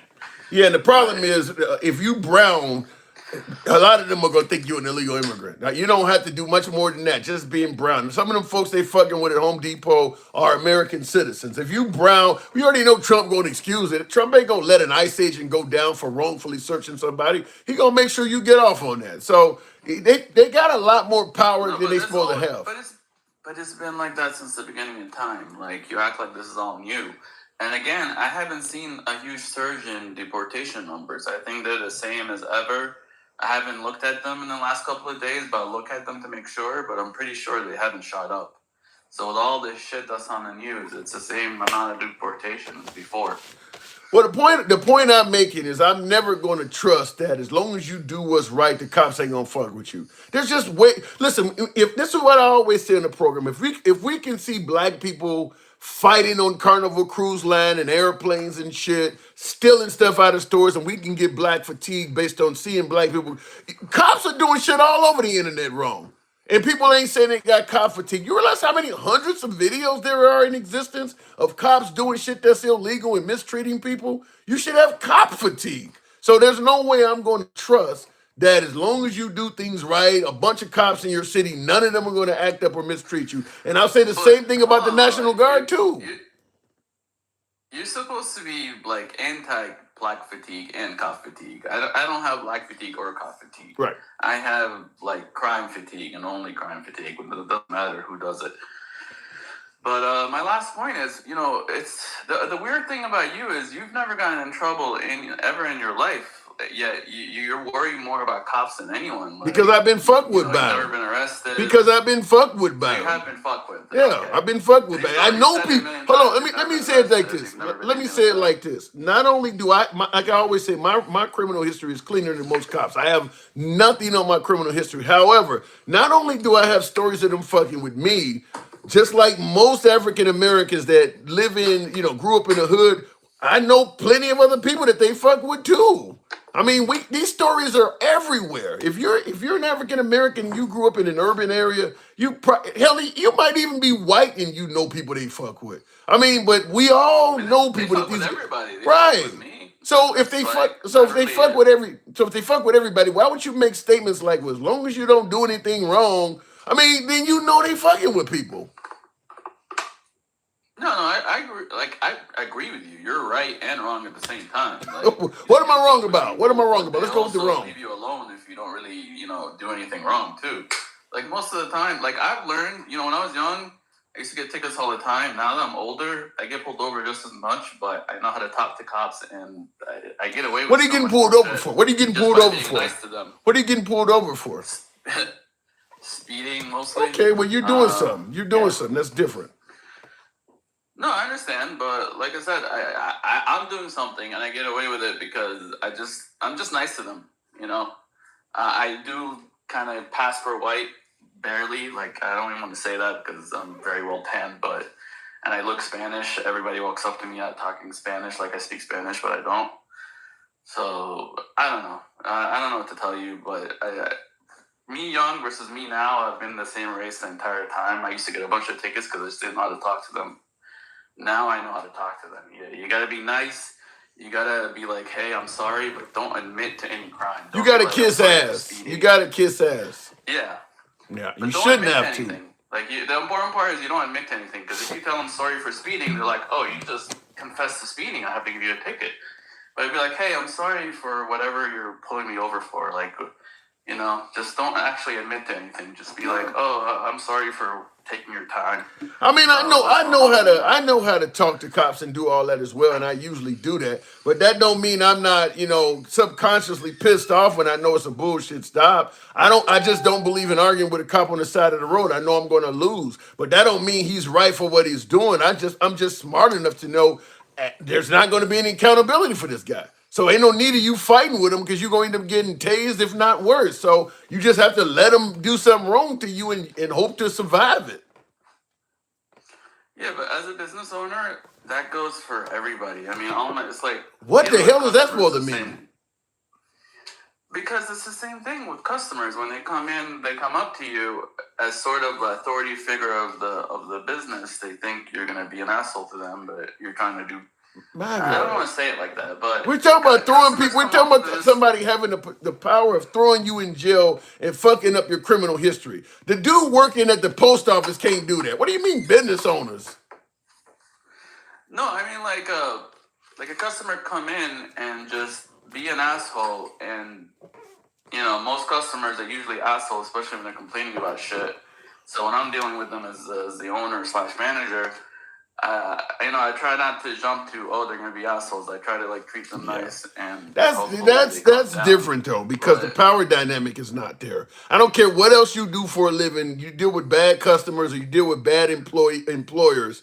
You're not the power dynamic. You're not looking at somebody that actually can shoot you and get away with it. It's a whole different ball game when it's a cop versus citizen than somebody standing in line at to pay a cable bill or some shit. I don't know how you, I don't know why you even bringing that up. I gotta move it on, though, man. no, my last word. The reason I brought it up is I just don't want to assume they're going to be a certain way. So the same thing with the customers, same thing with the cops. I don't want to assume they're going to be corrupt and they're trying to shoot me and put me in jail, because sometimes the assumption will make it happen.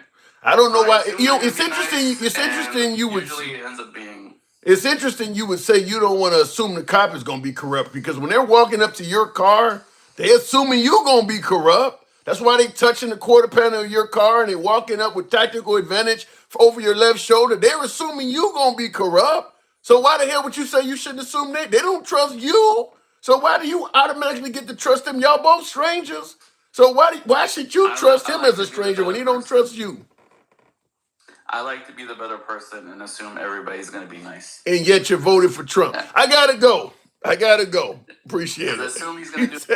I like to be the better person. All right, MAGA, appreciate it. Okay. I don't trust the police, says Mr. Wise Guy. Look, I don't want to just be somebody who is bashing police. I don't, listen, I'm not a defund the police guy or any of that shit. I do believe, to maintain a civilized society, police are needed. So you're never going to hear me say shit like defund the police and things like that. But you're also never going to hear me say, as long as you comply, they're not. Fuck out of here. They're human beings. They make mistakes all the time. They're out there defending egos. And of course, if you give people power, some people will abuse that. So I don't ever buy into the notion of you don't have to worry about cops. Just do what's right and follow the law and they won't fuck with you. Some of them are lawbreakers. So, you can be 100% legal. Some of them are illegal. So there's no guarantee that you doing what's right. That don't mean problems ain't gonna still find you. Some of them are working around doing a job every day, shaking people down, stealing people's property and all of that. Some of them are illegal. So don't ever think when you go out there, as long as I follow the law, I ain't got nothing to worry about. The motherfucker pulling you over may not be following the law. Look at in the comments, cops in Tennessee falsely arresting people for DUIs. I see cops messing with people all the time. Yeah, I mean, some of them are violating the law. So yeah, the idea, well, I just follow the law. No, he may not be following the law. Let me go back to the box. Unspoken love. Good evening. What they do in groups are different than if they are by themselves. Now, sometimes you had 5 cops in a group beat up a dude, killed him in Memphis, beat him to death in a group. So even when Rodney King got his ass beat, that was a whole group. But then again, there are plenty of cops who are by themselves that have violated the law too. So groups or not, there's plenty of bad cops out there. What does that say? Unspoken? Yes, Good. unspoken love. How are you, Tim? I'm doing good. Everyone. Appreciate Let me turn my TV down. So I am a allergy and immunization nurse Oh in shit! This is about to be good. in the DMV area. In the what area? In the DMV area. Okay. DMV. DMV. Yeah. That's a. Yes, DMV. So okay, I'll just say Baltimore. Okay. All right. And hold on one second. And so I want to say that people have to understand that there are certain countries that you are not able to go into and not have vaccines, right? Yeah, when I migrated personally to Australia and I had to show all my medical records, and Australia is one of those countries, I had to show that. Absolutely. So as soon as you get to the airport, you have to show, along with your passport, visa, whatever you have to show proof that you were vaccinated with certain vaccines, yellow fever, your tetanus, whatever it is that country requires to get citizenship here in the United States. You have to have vaccines. Right. You know what I'm saying? Vaccines, like kids are vaccinated from birth until 4, right? So once they are 4 years old and they're going to kindergarten, they have pretty much been vaccinated for, everything. Varicella, measles, mumps, rubella. They've received their tetanus vaccines. And that it's okay. So the little child that died in Texas, right? That started the outbreak there. Measles. He was unvaccinated. Yeah. He was 7 years old, unvaccinated. So a unvaccinated child around immunocompromised people, whether they were vaccinated or not, is an issue. So let me get clarity on this, because I don't have any knowledge or background in this, and because a lot of folks will say, as long as your child is vaccinated, you shouldn't worry whether my child in class next to your child is vaccinated or not, because your child has been vaccinated, so my child cannot harm your child. What say you? So that is true. However, with vaccines, the only way to know if you have the medical immunity is to have blood work done to see if you have the antibodies from those vaccines. That's why when people join the military, they get vaccinated with certain vaccines, and then they get their blood drawn. And they get their blood drawn to see if they were vaccinated for hepatitis B, hepatitis A, and if they don't have the positive immunity, they get revaccinated. So if you were vaccinated as a child, you presume medical immunity if you received, say, your 2 hepatitis A vaccines, right? So if you were exposed to hepatitis A, or a kid that's not vaccinated, it's not necessarily going to harm you if you were exposed. Now, if your immune system is weak, that's the issue. But what now, you mentioned an immune system. Let's say, for instance, you do vaccinate your child for chicken pox or measles or mumps or rubella or something like that, and the kid gets really sick. Does that, when they're really sick like that, let's say they catch a cold or flu, bronchitis or something, and their immune system is severely compromised during that time, does that weaken any effect of the vaccine? Yes, it opens you up. It opens you up to you're more susceptible to pick up any type of virus, anything. The reason I'm asking that is because that goes against that goes with the whole notion of you shouldn't worry about my child being vaccinated as long as yours is. So what I'm saying is that all of a sudden, if my child has been vaccinated, has some type of cold or flu or something, and their immune system is lowered, that means even though they have been vaccinated, it's because their immune system is compromised. It's possible that unvaccinated child can now harm them, right? Yes. Yeah. Yes. Yeah. And I mean, we're going to turn into a country. I mean, I'm a Gen X. Some people, never experienced what it was like to have chicken pox, right? Some people never seen. I have never had it. I've never had it. They've never seen the country with measles where, children were dying. But we've all lived through COVID. Yep. And we've all seen family members that died with COVID in other countries that don't have vaccines. If you go to other countries, poor countries, and you see they have things that we have eradicated here in the U.S. And the reason being, we vaccinated.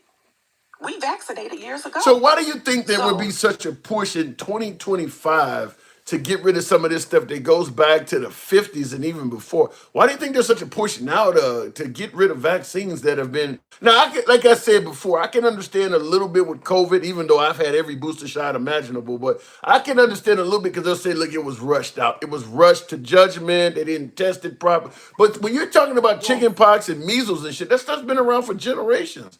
Why would they want to get rid of that? Yes. I'm not sure. And just talking to people, everyone has their rationale. A lot of people go back to the guy that put out the information about autism.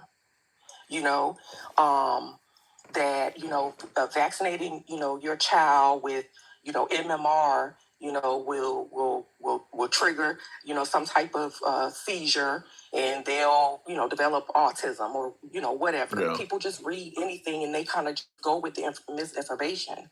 Well, speaking of that, consider that you have some medical background. What do you think of Kennedy as the head of the Center for Disease Control, CDC, I think it is? How do you feel about him? Mm.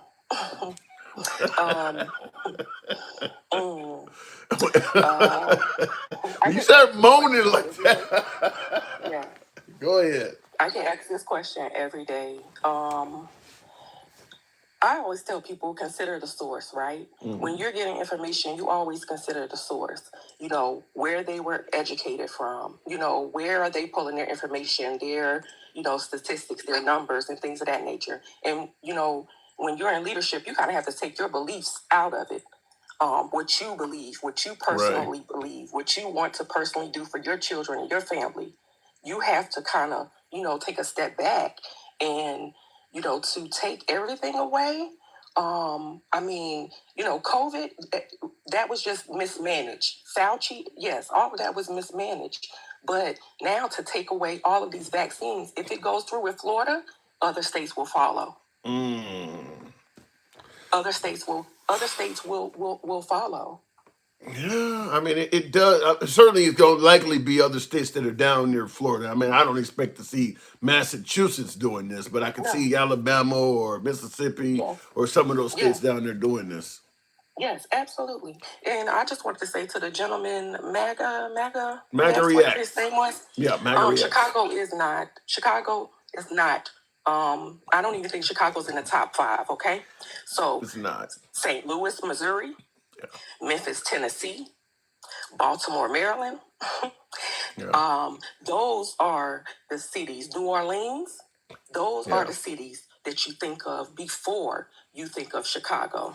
Well, that ain't totally true. Even though you're right, those cities are more violent than Chicago. You don't think of those cities before Chicago because the right has been chastising Chicago since Obama was president. So the reason they feel Chicago's the worst is because that's all they hear about. I mean, the right literally will tell you how many people got murdered in Chicago every week. You'll never hear them tell you how many people got murdered in St. Louis or Memphis on any given weekend. But they're actually quoting actual on-the-ground statistics in Chicago. So they've been making an example out of it for so long. Many people on the right do believe they think it's even worse than what it is. And I'm not saying that there's not a lot of crime in Chicago, but they are exaggerating it significantly. Absolutely. I mean, Birmingham, Alabama. Like I'm from Alabama, and I mean those places they're up there too. But no one mentions Alabama. The red states. Like they are they're up there too. And of course this DC thing. And I only have 2 more things to say, you guys. So DC being here, I know that the president said. There hasn't been, any homicides in the last 2 weeks, 3 weeks. That is false. Okay. There was a homicide on the 26th of August. A man was. You're in DC? Yes. Okay. Well, you did say BMV. Yeah, you did say it. Well, I'll just say this. I'm not on the ground in DC, and you're saying that there was a homicide, but the fact is, while he's doing what he's doing, crime is down. It's got to be down significantly in that area. I mean, with the military around. It is down. Yeah, it is down. It's gotta be. And what's also down is people going to those areas. Yeah. Who wants to go? Who wants to go down to those tourist areas? Yep. No one wants to go. So what's going to happen? All of those businesses, those numbers, you're going to see a decline. Yeah. You'll see a decline in the numbers. The other thing I know is kind of off topic. Unemployment will go up in the month of September. The reason is deferred resignation. Those employees. They fall off. Oh, wow. I forgot about them. Yeah, I forgot about all of them. So all of those educated, unemployed people, September the 30th, those numbers should skyrocket. Well, it's a good thing he got rid of the job statistics commissioner, so he won't know about those numbers. Absolutely. He fired the person that gave him bad numbers, so now he got a loyalist in place. So when those folks that you talking about the deferred, that was the ones he told they could quit their federal job and they would stay getting paid until September or something like that. They would be on administrative leave. Yeah. So yeah, when those numbers come in, you can be assured that the guy whoever Trump put in there after he fired the labor statistics, that person is going to present good numbers. So he'll probably be telling you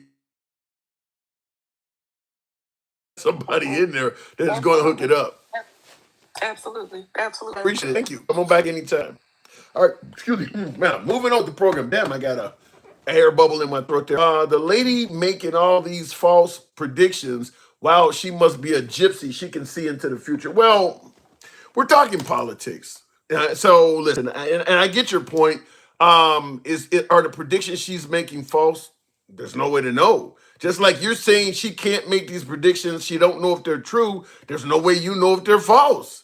So what you're doing is pretty much the equivalent of what she's doing in the opposite direction. But as I stated, we're talking politics. When we're discussing politics, predictions are going to happen. I mean, think about when Obama got elected or when Biden got elected. You don't think the right was making predictions on how the country was going to become socialist and everybody's going to lose their fucking guns and Sharia law was going to be the law of the land? That's what happens in politics. People make predictions. And a whole lot of them predictions were false as well. So that's what happens. But that's why I believe in free speech. Everybody can speak. If you got a prediction such as one day I'm gonna turn into an asshole, or maybe I want now. Depends on how you view it. But we accept happily predictions all day long because we're MAGA friendly and we speak to liberals as well. By the way, tap the screen. Go ahead and get the likes on up to about 50. FIDDY. Try to get the likes up to about 50,000. Smash that like button if you're watching on YouTube. You like uncensored dialogue here from all sides of the aisle. Follow the program if you're watching on TikTok. Give your boy a sub if you're watching on YouTube. Trump's new slogan for MAGAs, got kids. Okay, I don't know what that means. False facts always lead to false predictions. Well, as I stated, the predictions, listen, I've been doing this shit for, I don't know, talking politics and debating politics about 20 years now. I remember when Obama was becoming president. I remember all kinds of wild ass predictions. Like I said, Sharia law was going to be the law of the land and nobody was going to have guns. He was going to take away everybody's guns. America was going to become a socialist country. And by the way, Trump was making those predictions too. So now we got Trump in office. You're going to tell me he is above being, he ain't above people making predictions on him. He did it to others. So that's what kind of happens. They're the angriest small dick energy group of dudes I've ever seen in one place. I don't know what that means. 3 types of people still worship Trump: billionaires, idiots, and pedos. Damn, who said that? Pretty One says 3 types of people still worship Trump: billionaires, idiots, and pedophiles. Yikes. Yikes. Okay. So anyway, getting back to the program. I can't believe what I just read there. Going back to the box, we do know those government workers who were fired will show up in September. Yeah, but that don't mean Trump is going to give you the honest information in regards to the numbers. Gangsta grandma. This is a no fluffing zone. Good evening, gangsta grandma. You know you're lying, right? No fluff zone. Ain't no You fluffing. just kissing that. Boy, you be fluffing. You got, and let me tell you something. I was on that live. You had you was with all those white teen mofos saying, "Oh no, the birther was started by Hillary." No, bitch. It was started by your beloved Orange Jesus. And why you? I don't think that you tell. Wait. You telling me Hillary Clinton did not start the birth of movement on Obama? No, she did. That was debunked. Jesus said, if you don't know the shit, then don't talk about it. Because you look like a damn fucking fool up there with your bald-headed ass. I'm under the impression that Hillary Clinton was doing that. Are you fucking... In 2000, really? in 2007. You're so damn special. It was debunked. Okay, now I'm curious because if that's the case, then I Yeah, am. I bet. You was kissing that white man's ass and What what the? the fuck? I don't Yes, kiss. you was. Oh yeah, she said no, she did. It was debunked. I don't know about I that, mean, but it was. it says Donald Trump blames Hillary Clinton for starting an. Okay, so Donald. No shit. But she did it, dum dum. Well, here is the Associated Press on the PBS site. AP fact check Trump's bogus birtherism claim about Clinton. When finally coming around to the fact President Obama was born in the United States, Donald Trump tacked on a dig at his White House rival. It was Hillary Clinton, he said, who started the rumor that Obama was born abroad. Okay, so you're right. I didn't know this. I'm learning Well, something. no shit, I'm right. I'm I'm- not dumb like you. I don't kiss the white man's ass and believe anything what the white man says. That's why you need to get. That's why if they're gonna have a fucking show or whatever the fuck you need a damn thing to call, you need to get your facts straight. Because what you was doing up there was letting the motherfuckers lie. Well, let me make something clear, and you're right. If you're gonna do you it, know what? hold on, wait a minute, hold on, baby, hold on, baby. Let me get in here. Bring me up. Hold on. Let me get in here. You are correct. If you're going to talk politics, you need to have your facts straight. I don't disagree with that. However, I make that clear on the show all the time. That's why I believe in having people from across the spectrum. What do I always say? I'm not a know-it-all. You're not a know-it-all. So we all get together. Hold on. Wait a minute. Hold on. Hang on a second. Hold on a second. In politics, everybody occasionally says some shit that ain't correct. That's what you folks are for. That's not true. Okay, you don't even want to take the goddamn win when I'm trying to hand it to you. You just so eager to criticize. Look, I'm winning every time I get on your damn live. What the fuck I cut your dick off and hand it to you every damn time I'm on your live. So what the fuck is wrong with you? I take the W's every day. You cut off what? Let me tell you something. You cut off what? I cut your shit off. Yes, I'm more masculine than you are. I got it for JJ. Go fucking figure. Well, let's get. Wait a minute. Hold on. Why would you? Okay, when speaking of cutting off dicks, why would you want to ruin a good knife by trying to do that to me, huh? Well, I don't know. You gonna fuck around and ruin a good knife trying to do that? Half you motherfuckers don't got shit to even side hit a woman's G-spot. You gonna make it? You guys got small dick fucking energy. All you gonna do is throw out your shoulder. That's all you gonna do. But what were you about to say? Okay, let me tell you something. Whoever is standing with Donald Trump after the victims came forward, the survivors, you guys are all pedos. You guys are all fucking pedos. Because let me tell you guys something. Those women can correct. Those women said to Donald Trump, release the damn fucking files. And the only reason why he's not released them is he knows that he's on them. What about the possibility that Trump is... There ain't no fucking damn possibility. Cut the fucking feet, blah, king, get the cum out your fucking mouth. Stop. Okay. Now, as I was saying, what about the possibility that Trump has not done anything wrong, but yet he knows somebody... Okay, if a motherfucker has not done nothing fucking wrong, he will release the fucking files.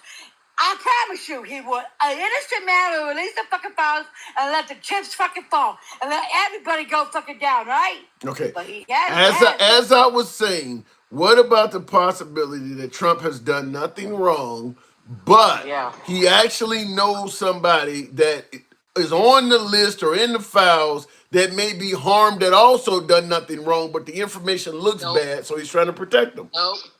Nope. Not possible. He's deep in the files. He is so deep in the fucking files. He is so fucking damn deep. Cut the shit out. Quit drinking uncooked protein. It's not good for your skin. Somebody, okay? Leroy Messer in the comments said, then why didn't Biden release this shit? Okay, I'm so fucking sick of the dum-dums on the fucking right. Why didn't they do it? Because he didn't run on it. Yeah, that is true. And see, Biden did not run on that shit. Biden is separate from the DOJ. But who opened his big white teeth fucking fat fucking tubular shit a fucking mouth? Oh, I'm gonna release the files. I'm gonna release the files. He shut the fuck up when his little bitch of a white tee lawyer came up and said, "Bitch, you on the files." Damn. And I see in the comments, Tyrant Papa says Trump is a full 6 inches in the files. What does that mean? He deep in the files, a full 6 inches in the files. I would give him 2 centimeters Peter reader. Because after that point starts saying what his dang-a-ling look like, I would be fucking going straight. I'm a straight fucking lesbian. Fuck that. I don't give a fuck how much money the motherfucker had. Who the fuck would fuck a 2 centimeter Peter reader? Who could you? You can't even have an orgasm with that, or hit a G spot with a 2 centimeter. Ain't nobody. Wait, hold on. Ain't no full grown man only 2 centimeters. Nobody is like that. Yeah, there really is. Believe me, I've seen them. No. Believe me, yeah. Unfortunately, there is some guys with no dang-a-langs. Yeah, that's why they like to eat the coochie, because they can't hit the G-spot, so they like to go down more. Yeah, it really is out there. 2 centimeters, that's a clit. Well, hell, I mean, God. I mean, you working with a clitoris at 2 centimeters. Damn, I don't know any man. I can't imagine any man having 2 centimeters. That's really small. That has got to be. Yeah, well, small. They say small dick lives matter, but hell, not in my house. It don't. If you can't hit me, then I don't want. But anyways, let's get back to the subject. Yeah, let's do that. Okay, the vaccines. They special ed dropouts that does that shit, okay? And then you had the, Mega Reacts. Well, I like the vaccines, but they have freedom of choice. Well, how about our fucking freedom of choice of having ABs? See that? Yeah. They can control our bodies, but when it comes to vaccines, don't put a vaccine in our body. Oh, we're going to ban it all, okay?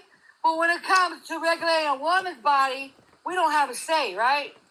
Ain't that some fucking shit? That's what it would appear. That's how it appears to be. Is that Florida is getting rid of all vaccines? I mean, how is that going to turn out down there? Florida's going to have all the kind of chicken pox, measles, and they think rubella and shit. These motherfuckers going to have all these nasty ass diseases. It's going to unalive these damn kids. So what ends up happening? That's why Trump loves the uneducated. You have the motherfuckers over here. You have a fucking JR, whatever the fuck that motherfucker has a dead worm in his fucking brain running. You talking about Kennedy? You know something? Listen. You know something? That is some scary shit. I have said that I do believe that by the time all is said and done, Kennedy is going to be responsible for some people dying. I mean, the stuff he is doing is just, to me, Kennedy is like putting a 2-year-old in the cockpit of a commercial airliner, and this person is just pulling switches. Yeah, he just pulling switches and doing whatever. I mean, he gonna crash the whole damn thing. Now he wants to take people off the depression medication and tell the diabetes meds, the ones that whatever the one that you in your stomach and stuff. They're gonna try to take that shit. People are diabetic; they can't live without that. And then you're gonna have fucking what are those people that schizophrenic and shit off meds? Are you fucking insane? What do you think is the goal of what he's doing? He's a special ed dropout. That worm is eating his fucking brain that's even dead. I mean, golly. Like, what the fuck is wrong with this? You know what? They're so afraid of DEI. His whole cabinet is DEI. You have a motherfucker that has a dead worm in his brain that's telling people don't get vaccinated. Oh, don't have pregnant women get vaccinated. Don't do this. Don't drink this. Oh, my God, you're going to die. Don't get the basket cases of fucking meds. Oh, my God. Are you fucking insane? Well, his whole cabinet is not DEI. He got qualified people in his cabinet. His whole cabinet is DEI. No, I don't buy that. One motherfucker in there is fucking educated enough to even run the damn thing. You have a drunk for the defense fucking program. You have a damn lawyer that don't even know the GOJ and shit. They're all trash in there. Well, What the let fuck me is say wrong with it you? like this. I'll give you. I know she's a snow bunny, but get off the pussy though. Who you talking about? Okay, it might kill your ass. What you talking about? Who you talking about? The DOJ. You say you like snow bunny. Oh God. Are you talking about Christy Nome? Are you talking about Christy Nome? Not that cute. You talking about Christy Nome? Yeah. Ain't Ugly fuck. Ain't nothing wrong with Christy. That ain't no damn snow bunny. She ain't ugly. You think Christy Nome is ugly? Yeah, that bitch is ugly. That's like a what's that? That's Chucky Bride's fucking wife, man. That's Chucky Bride's fucking wife. You really think Christy Nome is ugly though? Fucking white women snow bunny. Why are you insult the fucking rabbit, man? The rabbits are cute as hell. Why the fuck you have to insult a fucking rabbit for, man? You think calling him a snow bunny is an insult to rabbits? Oh my God, that is. Yes, insult to a rabbit. Poor little snow bunny. Oh my God. I said, damn, the snow bunny look prettier than the white women do. Well, oh my, you wrong for that. But Christy Nome is not ugly. I disagree with you on that. That bitch is fugly, not ugly, fugly. Like Butterface. No. What the fuck are you talking about, Willis? That bitch is ugly. That bitch is ugly, man. Fuck the ugly, it's fugly. Like Butterfucking Face. And she's a DEI. She doesn't know shit what's going the fuck on. She's so far up, she's probably fucking the damn president, actually. But she's so far up his thing. You know what I mean? Sucking on a 2 centimeter. No. Gag on it, bitch. Trump is like 80 years old. He ain't doing nothing like that no more. Oh, I bet. Oh, yeah. His little hoe is. Yeah. She. Oh, yeah. She is. And I see in the comments somebody said she. Viagra. Somebody in the comments said Christy Nome, she's fake. Okay, she's had some work done. If you see South Park, her whole face falling off. She's like, probably her titties are fucking probably hard as hell. She can't even move the fucking thing. See, I like nice titties. When you bounce, your titties rock, right? They go up and down. That's the normal titties. That bitch, I'll probably hit you in the head and give you a black fucking eye. So what the fuck? Ugly ass fucking idiot. Yeah, all that shit is fucking ass. So that, you know what, and all he's doing all this for, the vaccine and stuff, so nobody released the fucking files. We need 2 more Republicans to get some fucking balls up in this shit and to say release the fucking files. Good you know luck what I mean? Good luck with that. Good luck with that. But this, by the way, she's not. I think somebody will. I think they will. And you know what? I hope everybody who's on, I don't give a fuck if you're blue or red, whoever's on it needs to go the fuck down, even the fucking president. I know that motherfucker's on him, and he needs to go down. Because you know what? This ain't no jokey fucking matter. So this is a disgusting, this is a disgrace. SA is not no joke. So you do believe that there will be enough votes in Congress to get these files released? I'm hoping. I really do, because you know why? The women need justice. The women do. They fucking need justice. And this will be a slap at every SA victims and survivors in the United States if this motherfucker don't release these files. Why? All of a sudden he won't release them? Because the bitch is on. He probably fucked 14-year-old girls.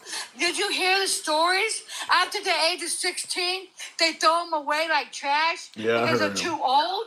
I heard their testimony. It was then one bad. of the women said all that white dude was talking about was Trump. Was Trump this, Trump that. Was like, the best of friends. So yeah, Trump is in the shit. Probably Trump fucked a lot of them too.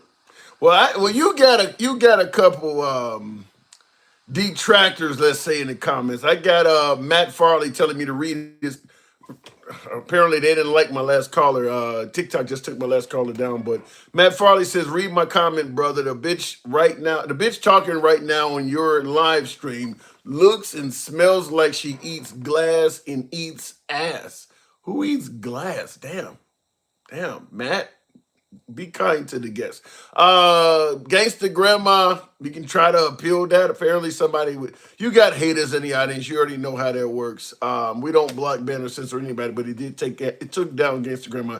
Just the opposite of what RFK says, and you'll probably just do the opposite of what RFK says, and you'll probably be okay. Well, the problem is you may not be able to do the opposite of what RFK says. For instance, in effort to thwart the spread of COVID, the government was subsidizing vaccines. Under RFK, you may now have to pay for those booster shots and stuff. So people might not be able to afford to do the opposite of RFK, because now it's got to come out of your own pocket. He's going to make it so that your insurance don't cover a lot of shit. So you may not have that option anymore. Cue the insults. Okay, they sold their souls for dollars. Now they are the victim. Did Gangsta Grandma leak a sex video? I don't know about all that, but yeah, the problem with RFK is he's fucking with the recommendations of the CDC, probably fucking with the recommendations of the Food and Drug Administration as well.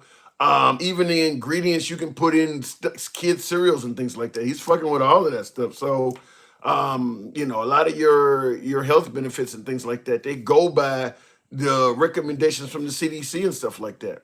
So I don't know, but because we're talking about a whole nother 3 years of RFK. For folks who don't like Trump, RFK is way different than that. I mean, there are reasons to like Trump, there are reasons to hate Trump. I don't see any reasons to like Kennedy. That dude is just like I said, he is literally like, flying up to cruising altitude and having the captain of a commercial airline to get out the seat and put a 2-year-old in there. And he's just hitting buttons and hitting switches and shit. We about to crash. That's what he's doing. It's almost like we put somebody in as HHS secretary that deliberately wants to destroy the system. Just hitting switches and pulling stuff. 3 more years of that? Jesus. I don't know what to say. We got 3 more years of that guy being able to do that. By the time Kennedy is done, you may not have anybody in the medical profession that even listens or gives any credibility to the CDC at all. You may have the medical professionals collectively state, we no longer accept anything coming out of the CDC, whether it's the American Medical Association, different various medical groups have their own, the dentists have their own group. All of them may come together and collectively say, we no longer even see that as a credible outfit anymore because of the stuff he's doing. You got the head of medicine being ran by a guy who has no background in medicine or in the medical sciences. Only thing he has, his only experience is suing companies, but he has no background in any of that stuff. So to me, that is probably the biggest definition of somebody who would be classified as DEI as you can get, but a lot of folks like the guy. I don't know. Yes, because the system was controlled by the United States Incorporated, and now we are the Republic of the United States. Okay, you guys are talking to each other. Why would any self-respecting black person vote for Democrats when they had slaves made Jim Crow laws and invented the Klan? Well, first of all, it's a decent question. This is coming from Clincy, I think it says Clincy Jr. Why would any self-respecting black man vote for Democrats when they had slaves made Jim Crow laws and invented? Well, first of all, you do realize Trump is naming a lot of military bases back after some of them people. Trump is the one that's promoting the ability to fly the flag that those folks often fly. So if you're going to go from the Democratic Party, because they're the party of slavery and the party of Jim Crow and all this stuff, and you decide to vote Republican, understand once you switch over to the Republican Party, you're going to actively see people flying all of the symbols and flags of those people. So I don't know if that's an upgrade. I left the party that created slavery, and now I'm over here with this party that's flying all the flags and putting up statues of the slave owners. So I don't see how any self-respecting black man would see that as an upgrade. So that has something to do with it right there. But then there's a whole bunch of other stuff. And I see Mario X says the lesser of two evils. No, you go independent. You go in. I'm not gonna. If slavery and Jim Crow and all of that stuff is a big concern, I'm not going to team up with anybody that think those folks should get statues and flags. That makes no sense at all. Do you think a World War II veteran that fought off the Germans would want to favor somebody who thinks it's important to put up statues of Hitler and the Third Reich? That would make no sense at all, wouldn't it? So, no, we got to preserve history. We should have statues of Heinrich Himmler up. We got to preserve. We don't want you erasing history. You should be able to put the swastika up. We got to protect history. Ain't nobody gonna want to roll with that. So I don't think switching parties and based on what you're saying would really make much sense. Before everything is over with, people will be running to the polls for the Democrats. Could happen. That absolutely could happen. Democrats don't wave a Confederate flag. No, they do not. That is 100% true. Melissa obeys her pedo defending leader daddy. Don't know what that means. Real quick in the comments before we move on with the program, tap the screen, get the likes on up, get us on up to about, we ain't even at 50. Wow, is the topics that bad? I'm just testing my screen. Maybe I need to end this one. You get a lot of lazy thumbs in here. We should be about 60,000 right now. Looking in the comments, this is the time. Let me ask you guys this, because like I said, I'm just testing my equipment. We don't have to necessarily focus on the two topics, which is the Epstein list and getting rid of vaccines. If you feel the show is not being ran properly, this is to my beloved MAGA. I'm going to address my MAGA audience. I want to hear comments from you folks. You know, things that you feel is bullshit. Maybe the host don't know what the fuck he's talking about. Maybe you don't like certain guests. How to make it a more entertaining show. I want to hear from some of you MAGA folks in the comments. Let me know. I'll read your comment. I'll address it in kind. But this is your time. This is your time to speak. I would like to hear from some of you folks. Now, just typing something in like you're a fucking clown. I read it, but it doesn't say shit. I mean, add some meat to the potatoes. You know, give me something I can work with. This is if you feel the show could be more entertaining, maybe more accurate, maybe address certain issues. That's what I want to hear. I'm just gonna throw a raw. You know, you're not handsome. That ain't saying shit. Put something out there that we can work with. The only counties that Trump lost on the electoral college map had mail-in voting and no voter ID. I wonder why. You know something? I wonder why Trump ain't proved more of the voter fraud that he alleges. It's been 5 years just about. If you're telling me dead people voted, illegal immigrants are voting this shit, you can't present some names? All of the polling places have cameras.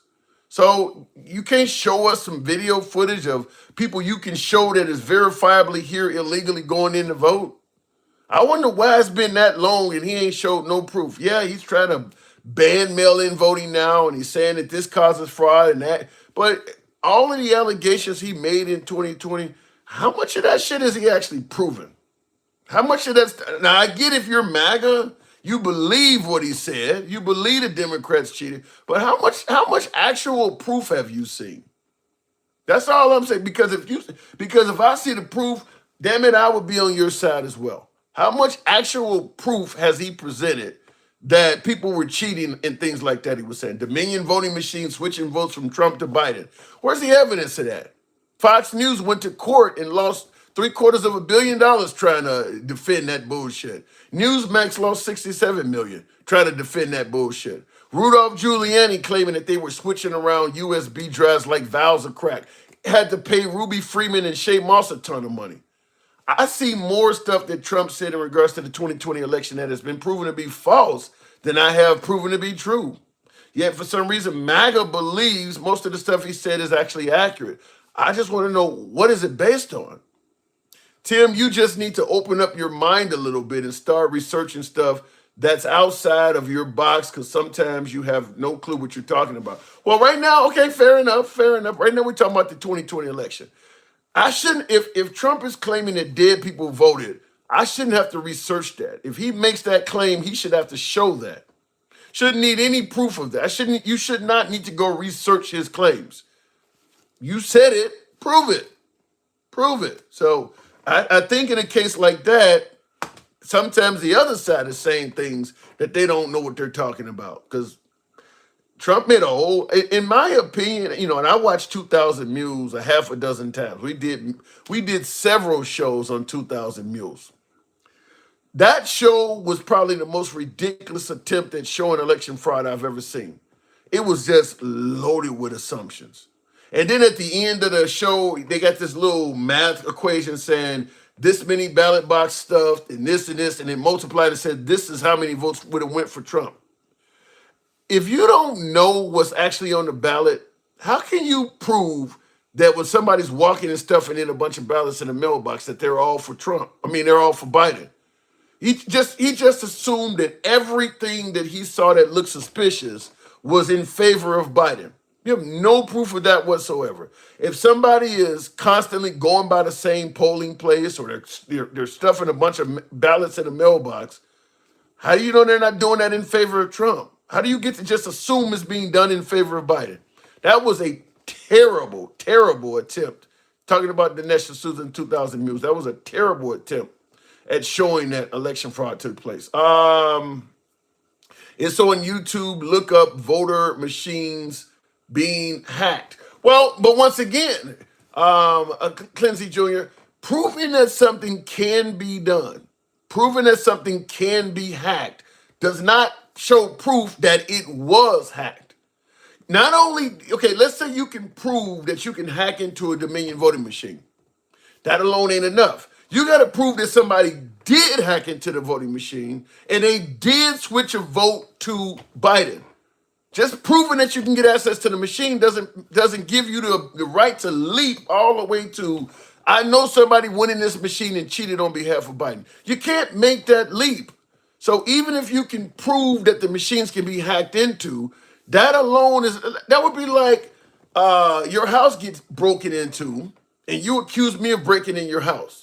And you hire a locksmith to prove that your door can be compromised. Just because your house can be broken into don't mean I fucking did it. So just because the machines can be hacked don't mean somebody was doing it on behalf of Biden. You got to prove that. They haven't proved that people were switching votes to Biden. That has not been proven. So that's what I'm talking about.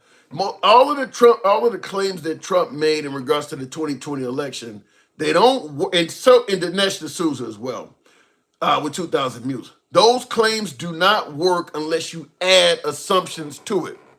I can show you this is not secure, so you have to assume the Democrats use it to their advantage. I can show you you're able to cheat this way, so you have to assume that Democrats were doing it.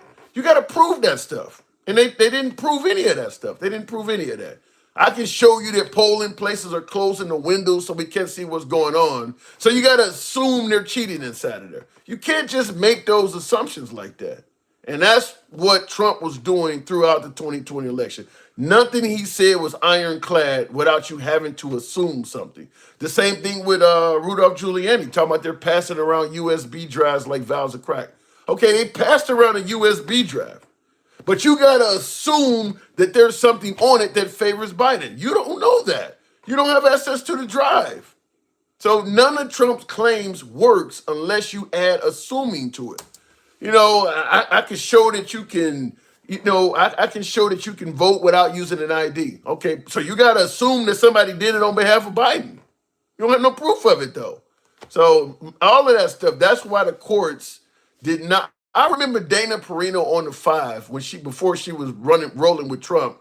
She stated that. She was like, what they're telling you on TV about how the Democrats are cheating, they're not going to the courts and telling them that, because in the court, you can be held accountable for perjury. So what Trump was telling us in public about how the Democrats were cheating, when he went to court to try to fight those cases, he wasn't telling them that in court, because in court, the judge wants you to tell stuff based on fact. You can't just make shit up. That's why his cases did not get heard. Because when he went to court, okay, you're alleging this. What's your proof? You don't have any. Case dismissed. That's it. But you got a lot of people on the right where the judges didn't listen to them. They were liberal judges.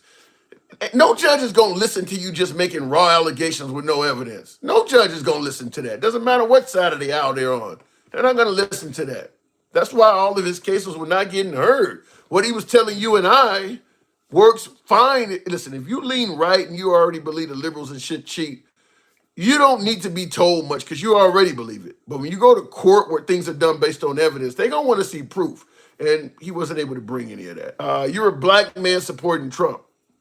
I don't support Trump, but what's wrong if I was a black man supporting Trump? Let me know. Now he can perjure himself without consequences because the Supreme Court said it's cool. That's sad if that's the case. MAGA ate paint chips as children, drank lead paint, but damn, I'm convinced, and you're convinced that MAGA ate paint chips as children and drank lead-laced bottles. God. All right, let me go back to the box. Jeez Christ. Blackwing Zero for life. Good evening. What's going on? What's going on? What do I always say? Hanging around like Jesse Jackson at a Klan meeting. So what's going on with you, man? So did you hear that Trump said the Epstein thing is a Democratic hoax? Didn't you run on that, Trump?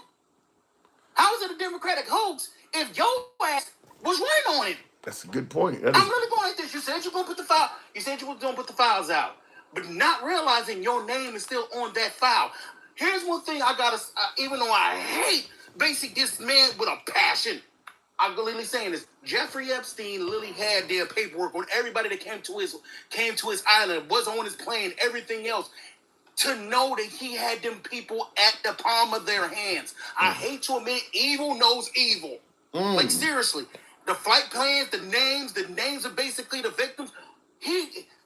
I still think to this fucking day that the reason he was unalived in prison, they just made it look like an incident because guess what? There's a lot of people on that list that don't need to be outed.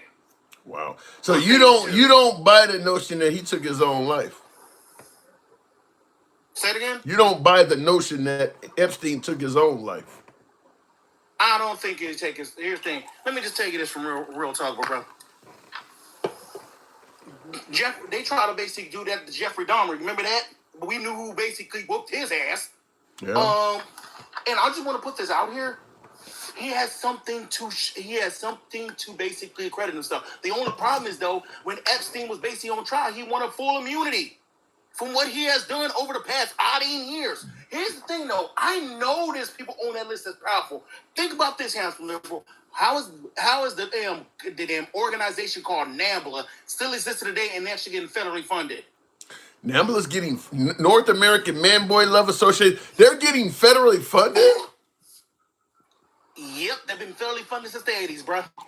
I ain't never heard of that. That's insane. What would they be getting federally funded for? Think about it. And ain't it in 5 states it's still it's legal to marry a 14-year-old? Yeah, I think with parental consent or something like that. But no, not even the parental consent. Utah, Alabama, Tennessee, Florida, Georgia, all these states, you can marry a 14-year-old girl without the parents' consent. How do you? In the state of this is too soon to make up. In the state of Arkansas, they were fighting for lowering the age of consent. I did hear about that. So I'm really going Alabama. How long you been fighting? Basically, it's cool to basically your wife is something from sun up to sundown, or basically the consenting age is basically 13. I'm really going like this, bro. There's a lot of things that basically, matter of fact, when damn Trump basically did this damn mass deportation the first time, they were selling those kids basically to the point that they still can't figure out where the families are. Come on, come on, it can't be obvious. But do you actually believe? No, bro. There's video evidence of kids were basically being held in a hotel room by National Guard. But do you actually believe President Trump himself, long-term businessman, celebrity, was well-respected throughout the city of New York. Do you believe that dude has abused? Well-respected actually in New York. Hold on. Actually native New York, how much they feel, how much, no. Well, he ran for president. Okay. I'm talking about New York and New Yorker. He ran for president. He ran for president. They hate that man. Okay, wait a minute. He ran for president. People are going to hate you when you run for president. But what I'm asking you is, do you believe? Way before then. He was getting movie deals and everything. I don't know about people who are hating him. In Manhattan, he was cool, but here's the thing: when it came down to Harlem, Brooklyn, and Bronx, they got a name for him. They call him Crooked Trump. I'm telling you this right now: native New Yorkers do not love that fool, do not like that fool. They hate that man because they didn't. Here's his thing: all of his properties they did not rent out to basically black renters, and they really got pissed off about that. And not only that, he was buying all of Harlem. He was one of the damn people that wanted to turn the Apollo Theater into a mini mall. Damn. So let me ask you this, though. Do you really believe that man would actually have taken the innocence of a minor child? Didn't he do that before and paid the damn family off? I haven't heard that. Look it up. You're telling me Trump has committed an act of pedophilia and paid the family off, is what you're saying? Did y'all hear about the Miss Teen USA? How you went into the rooms and stuff like that? I heard rumors of that. No, that's actual facts. Not only that, here's the thing though. This man has been known to date younger women. But hold on. But to get clarity, you're saying that Trump slept with an underage girl and paid the family off. Yep. I've never heard that. He was civilly liable for basically what he did for E. Jean Carroll. She wasn't underage though. E. Jean Carroll was not underage. But here's the thing though. Can I ask this question? It's not just him. Vince McMahon Jr. Ask about his basic doings. Why is he going down for not only child trafficking, but also human trafficking as well? Yeah, but that ain't Trump. I have not heard what you said. I've never heard what you just said about Trump before. He slept with an underage girl and paid the family off. That's news to me. $14 million. How would I know that? Hey, I'm kind of wondering how would you know that. Shit. A woman suing Trump over alleged rape. Teens drops the lawsuit. I like to hear that. I haven't heard that before. Dude, everything I say is I'm my mom handsome. As long as we know each other, have I ever told you any lies? No, but let me ask you in the comments. By way of yes or no in the comments, have any of you heard before what he is saying? I've never heard this. And if so, do you have a name? Checking out his own daughter on national TV. Not once, not twice, but 3 times. Howard Stern, The View, and also national news. I'm not denying he said some pretty wild shit, like my daughter's a hot piece of ass and stuff like that, but I haven't heard that he committed an act of pedophilia and paid off the family. Are you a father? Are you a father? Yes. Would you say that about your daughter? No, never. Exactly. Never. Dude, I got damn 16 nieces. I'm a proud uncle. Here's the thing, 14 of them is basically going to college on top with their actual damn scholarships that they worked hard for. I look at them as that was my daughter. I would never find them as sexy at all because that came out of one of my sisters, and that sister came out of my mom. So I'm literally going like this. There's no way a man should say that his child is sexy. Come on, are you serious? And then no, and this is the weird part about this shit. There are people on this app that will basically that actually condone the shit. Well, what's wrong with getting your daughter a compliment? Hey, my daughter basically dude, you're checking out your own daughter at 14. I don't have any excuse for that. I don't know why the man would they would say his daughter is hot and he would be dating her if he wasn't his daughter. I don't know why a dad would say that about their own kid. I don't know. All I'm saying is this, right? There was many people on that list. Hell, P. Diddy's one of them. I'm not putting it past that. I'm literally going like this for real. That list is going to be a slobber knocker of who's on that list. And I already know one thing. I know Hulk Hogan was on that list. I know basically Hulk Hogan, really? And so was Linda. No. Hulk Hogan? No. Here's the thing. Let me ask you a question. Ain't Vince Jr. friends with Donald Trump? Been friends with him for years, right? Yes. Then Hulk Hogan backed up Trump. So clearly they know each other. But that don't mean they're sleeping with kids together. And I'm not mistaken. If I'm not mistaken, his thing, Bubba Love Sponge put his whole, which was his former friend, put his whole business out. I don't know. You may be making a leap there. Bullshit. You may be making a leap there. Somebody said, "Stop the wild speculation, please." No. How is it a leap? But basically, he was actually checking out Brooke Hogan's best friend and married her at the same time. Divorced his wife to marry her. I don't know a lot about the antics in the Hulk Hogan, so I can't speak on him. All I'm saying is this real talk. That list is going to be huge when it comes out. I don't care if it's Democrat. I don't care if it's Republican. I don't care if it's independent. I don't care if it's anything. These sick fucks need to be in jail. It's going to be one hell of a show when they televise every single person that Lily is on that list. I don't think that list is going to come out. I don't think you're going to get that list. Not under the Trump administration, you're not. I know it's going. There's thing though. Trump. I hate to say it. is not looking so good. Wait, His say that health is again. horrible. What's not looking so good? His health. Oh man, you know, people said that. No. Did you see those black spots? Do you see those purple spots on his hands? Did you see how he basically keep on shivering? Yeah, this ain't, dude. I'm literally saying this, and this man wants to get rid of vaccines. My dude, you were the damn dude that basically made Operation Warp Speed doing C-19. So I'm literally going like this. You are physically 70 almost in your 80s. I'm literally going like this though, and your ass has a horrible ass diet. Do you really think you're going to see the past 83? At least I can say this about Joe Biden. When Joe Biden found out he had prostate cancer, he stepped down. He was trying to run for it at the wrong time. He did at the wrong time. What are you trying to say that? Are you trying to say that Trump is about to leave us or something? He's one Big Mac away. The dude just said it. He's one Big Mac away from it. He's horrible. Dude, I've never seen this man drink a jig of water a day in his damn life. He drinks Coca-Cola, though, on the regular. Are you wishing on Trump's downfall? I'm not wishing on it. His whole body is. Dude, I'm not wishing that man on nothing. I strict that from the record. But look, if the shoe fits, I'm literally going like this. This man is walking. Here's the thing. He's fainted going in the Air Force One. He's literally got blotches of damn blood clots in his hands as well as his legs. His legs are bloated. Clearly, he's shitting on himself. That's a sign of diabetes. Now, one with two.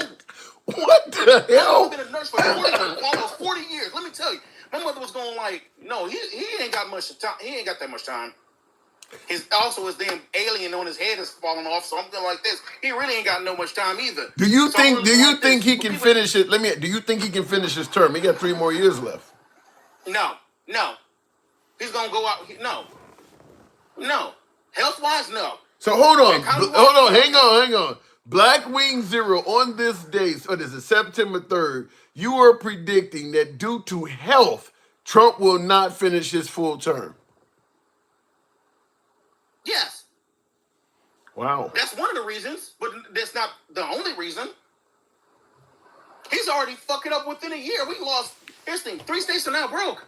Nevada, Montana, and now Nebraska just filed for Chapter 7 bankruptcy. Las Vegas ain't sent money since this man been elected. So what does that got? What are you saying? Nevada, here's the thing. Nevada's no. I get it. Tourism is down. They're not making as much in Vegas, but that's not going to affect Trump's term. Give us some time. And here's the big thing, right? I'm really going like this for all y'all basically conspiracy theorists that basically thought that RFK was a good thing to be in health. I want to put this out here. We just got out of a pandemic, and now there's signs of the bubonic plague. And now there's also signs of a new variant of C-19. Y'all can look this up if I'm lying out my mouth. I'm not surprised if another pandemic hit this country because guess what? We had HIV in the 90s. We had HIV in the 90s. We had C-19 in the 2000s, in 2020. Well, I gotta say, nobody. I gotta move it on, but I will say for me, yeah, I would be frightened to have a pandemic hit under Kennedy. To me, that's a really, really bad, frightening thing to think of. A pandemic that hit under J.D. Vance and Donald Trump again. Yeah, that would be frightening. I mean, to me, even with Trump, as bad as I think he handled COVID, I think it would be even worse with Kennedy over HHS. I think that would be even worse because I think Kennedy. Why was it so? I'm reading about this, but Lyndon McMahon is in charge of education. Robert F. Kennedy is in charge of basic health care. Lawrence Taylor is in charge of child health and fitness. Okay. So this going back to the Epstein files. How is a damn convicted pedo 3PO is working in the White House? He's not a. Oh, you mean Lawrence Taylor? Lawrence Taylor. I don't know how that worked out. In charge of children's health and fitness. I don't know how his administration. I don't know how that worked out. I gotta move it on. No Black Wing. You're making some interesting points. I don't know how Lawrence Taylor got that job. I got one more thing to say. Real quick. Hey, Trump supporters. Everything this man does in office, You have to say with a big ass smile on your face, he's doing a good job. I agree with everything he does, even if he fucks up. So I'm going like this. You cannot basically say that I don't agree with something. You voted for this. Everything this man does from here on out, even if he's basically kicked the bucket at 2028, I'm only saying this for real talk. You got to condone everything this man and his administration does with a smile on your face. That ain't true. Everything? All right, Black Wing Zero, moving on. Somebody said exactly, if he said I have a beautiful daughter, that's different. What the fuck? CIA whistleblower said he worked on secret NSA post-election analysis of 2024 election results. They discovered Kamala won in a landslide across the nation, including in Pennsylvania, equals Trump, Elon cheated. I haven't heard that. I haven't heard anybody claiming that Trump cheated in the 2024 election.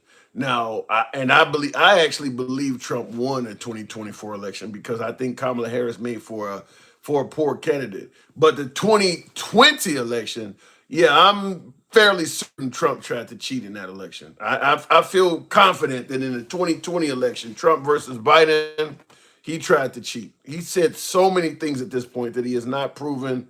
Of course, trying to have Mike Pence not certify the election based on no evidence. That, to me, that alone is cheating. To try to have your vice president not certify the election, and here we are almost 5 years out where you can't even show any proof of why he would have been told to do that. I mean, we haven't seen anything that shows that Mike Pence should have chose to do what Trump said. I haven't seen any evidence of that. He hasn't produced hardly any evidence whatsoever to back up his request of Mike Pence to not certify the election. So 2020, yeah, he tried to cheat for sure in 2020.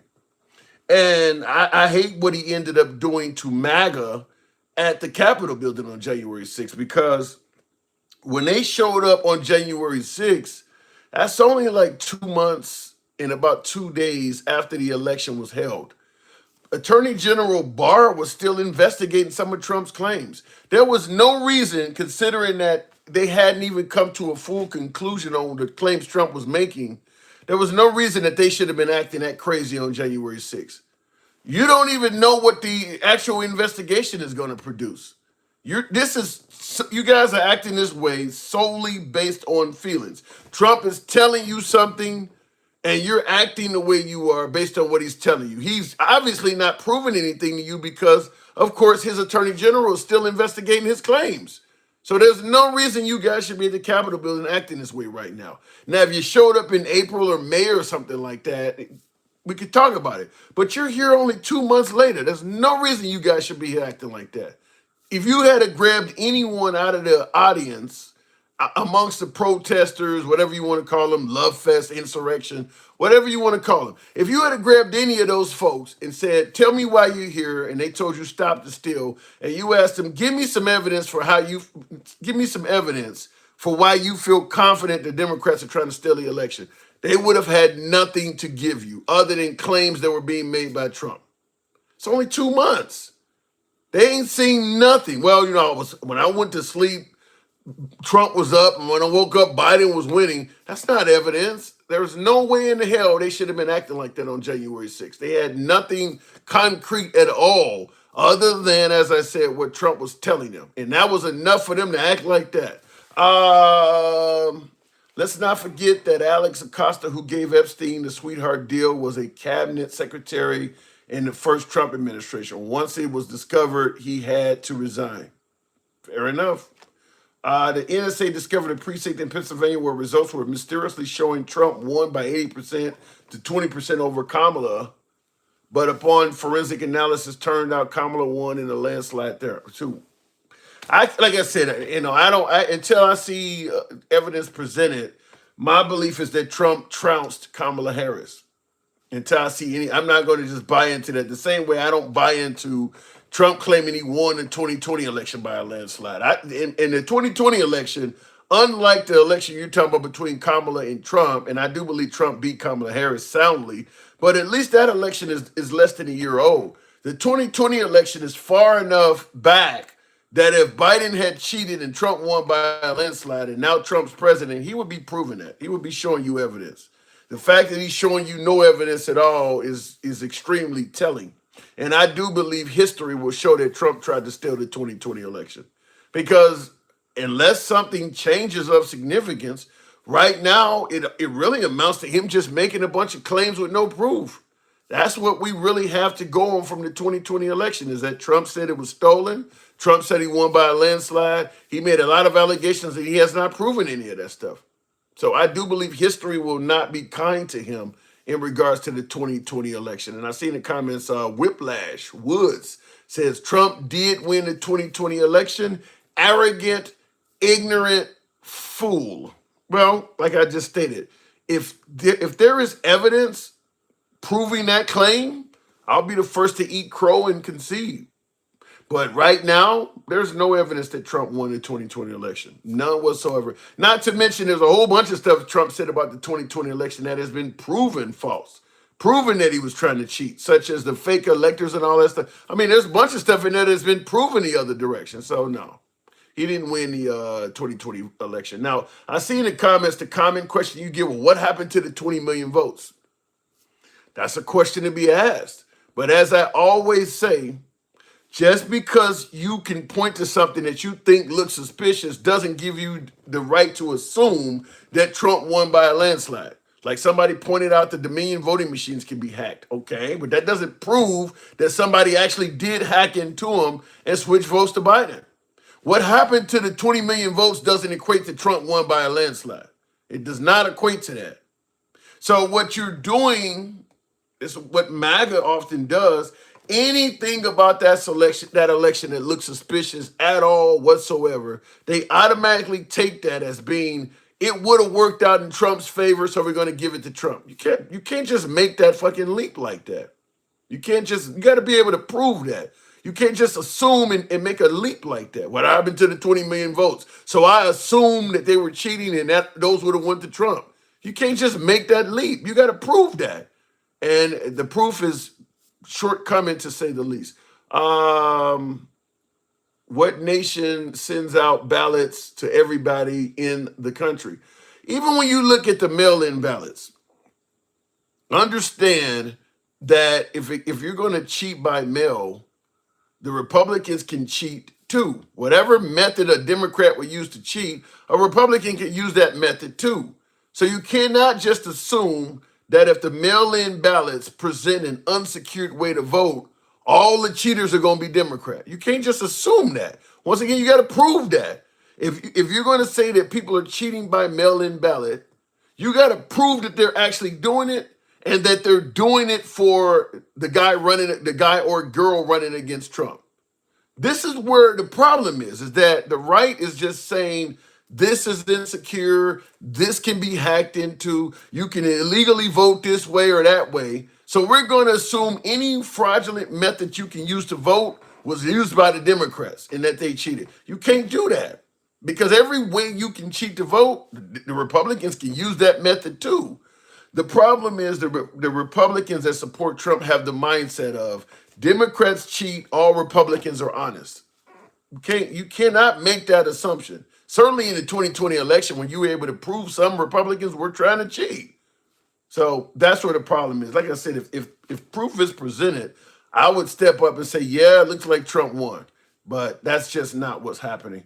But we have eyewitnesses that have admitted to it being the Democrat side. You got eyewitnesses that admit the Republicans are trying to cheat too, though. That's what I'm saying. You got everything you're saying on one side exists on the other side. You got eyewitnesses that talk about the fake electors and things like that. There are eyewitnesses that say that the Republicans tried to cheat in different methods. Eyewitnesses that say they were showing up intimidating people at polling places and things like that. So that alone does not equate to Trump winning by a landslide. So when you say we got eyewitnesses that have admitted to it being the Democrat side, like I said, Trump said he won by a landslide. If what you guys are saying is true, what Trump should have said is, there's a whole lot of suspicious shit that went on in this election, and I think we should have a do-over. That's when you say you won by a landslide, you just lost all credibility. Because what all of you guys are pointing out in regards to the MAGA side, you're pointing out things that look suspicious. That ain't what Trump said. He said he won by a landslide. What he should have said is, I found this out, or this doesn't look right. I'm certain that this method was not secure. We should have a do-over. That would make more sense than to just jump up and say, I won by a landslide. Once he said that with no proof, to me, you lose all credibility saying that. We'll continue on, though. I mean, that right there killed him the minute he said that. Trump requested the National Guard on January 6th, who turned them down. I'm not for certain that happened. I'll just tell you that. I'm not, listen, I know Trump said he requested the National Guard, but Trump says a lot of things. I mean, if he requested them, here's my take on it. If Trump requested the National Guard on January 6th, that means when he showed up to give that speech, he knew that his request had been denied or they had turned it down. Okay, so you requested the National Guard. Your arch enemy didn't provide it, which to me is a whole different argument. That the idea that you're going to let your political enemy secure your event is insane. Listen, as a president, where I know there may be hits on my life and shit like that, there's no way I would ever let my fucking political rival be responsible for my security. That makes no sense whatsoever. That Nancy Pelosi, the woman you've been saying all kinds of awful shit about, up to and including joking about her husband assassination attempt, that's the person that you're leaving your security up to. That doesn't even make any sense to do something like that. So, okay, you request a National Guard from her and she don't provide it, then you make sure federal agents or something is there. You don't leave it up to your political rival to secure your event. So that part right there, to me, alone makes no sense. But then you got to add on that once Trump showed up on January 6th and gave the speech in front of a crowd that he knew the National Guard was not present there. So you're speaking about 2 miles away from the Capitol building to a crowd that is for the most part unsecure with the National Guard not being there. Why would you then tell that crowd to go to the Capitol building when you know ahead of time there is no National Guard guarding this crowd? You know there's a whole bunch of sensitive high-level targets in the Capitol building. All of the Senate, all of Congress is in there. The vice president is in that building. Why would you send that crowd to the Capitol building knowing they are unsecured, knowing that along the walk to the Capitol building, anybody could join into that crowd from anywhere around Washington, D.C., terrorists, people anybody could join in that crowd. So the fact that you would do that, knowing that this is an unsecured crowd, goes beyond anything you want to accuse Nancy Pelosi of, because you know this crowd is not secure, and you're choosing to send them to the Capitol building. You don't get to blame that on Nancy Pelosi. Why would you send an unsecured crowd to the Capitol building? Well, he said go peacefully and patriotically.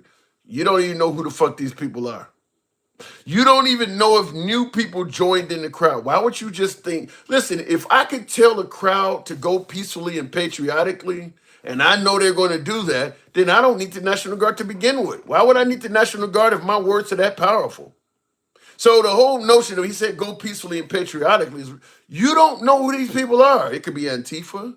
It could be Black Lives Matter. It could be FBI agents that don't like you. You don't even know who they are. Why won't you send them to the Capitol building with no security and literally leave everybody in the Capitol building exposed? So even if you want to say it was Nancy Pelosi's job to provide security, none of that excuse moving an unsecured crowd to the Capitol building. You can't blame that part on Nancy Pelosi. That's something he chose to do while actively knowing there was no security there for that crowd. He did that. Can't blame that part on Nancy Pelosi, unless you just don't want to hold Trump accountable. Trump and his team facilitate the wild event. Congress had the other shit to do. I'm sure they did want to rally outside White House after the Trump loss. I don't know what you're saying there. That makes no sense. Exactly, it is the height of irresponsibility at the setting up. Yeah, the president was irresponsible. You're going to send a crowd that you requested security for this crowd.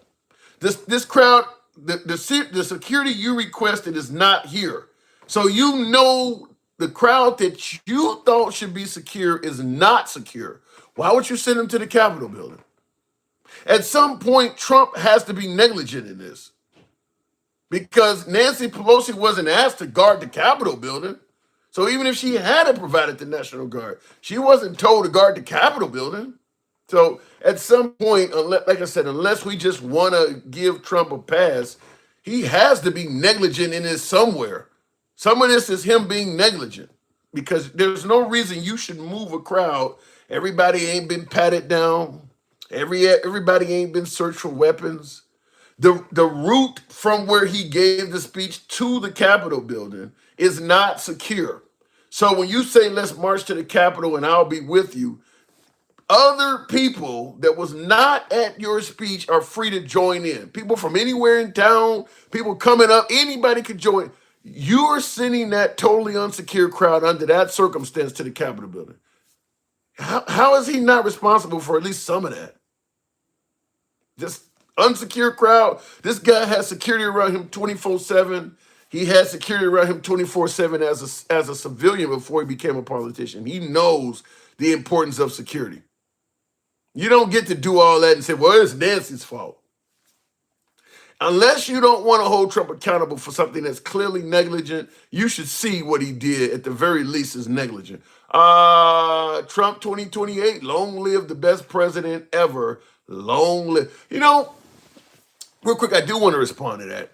Why do people, for you guys in the comments, let me know this. Why do people say that Trump is the best president we've ever had? I'm curious. I know people like Trump, I get it. But what has he done to make folks suggest he is the best president ever?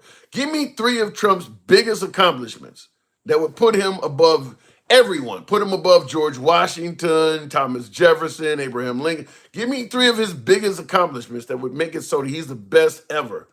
I'm just curious to know. Somebody said the economy. You think the current economy is the best ever? You do realize people brought us out of the Great Depression, right? You think the current economy? Wow. Give me another one. Jesus. Give me another one. The border. Okay. I look, I'm not going to argue with the border. I do agree he secured the border. Best ever, though. I don't know. But give me another one. Best in recent history for damn sure. I don't see how this economy is the best in recent history, though. I don't see the average American like, damn, I can afford a car now and a house, and I don't see that. I don't see where you're getting the economy as any.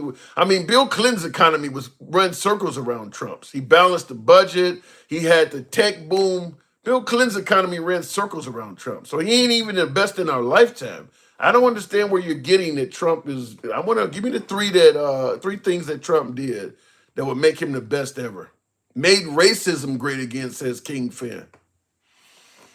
I do believe there are some people who like that. That could be why it is. Why do you keep going over that shit? King, I have to ask. Government debt and spending is at an all-time high. Trade deficit is all-time high. Tourism is 20% down. U.S. dollar, the weakest in years. Chicago PMI manufacturing index shows lowest since pandemic last week. Well, that's just the opposite. Yeah, give me something that would make somebody suggest that Trump is the best president in history. Under Obama, I was doing great in the economy, says somebody. Yeah, listen, I do my share of bashing on Trump. I did my share of bashing on Biden, and I'll give credit like when somebody said the border, but to claim that Trump is the best president in history, yikes. I'd have to know where that's coming from. Because left wing don't just repeat bullshit. Jeremy, you sound like that orange turd in the White House. It's always somebody else's fault. Damn.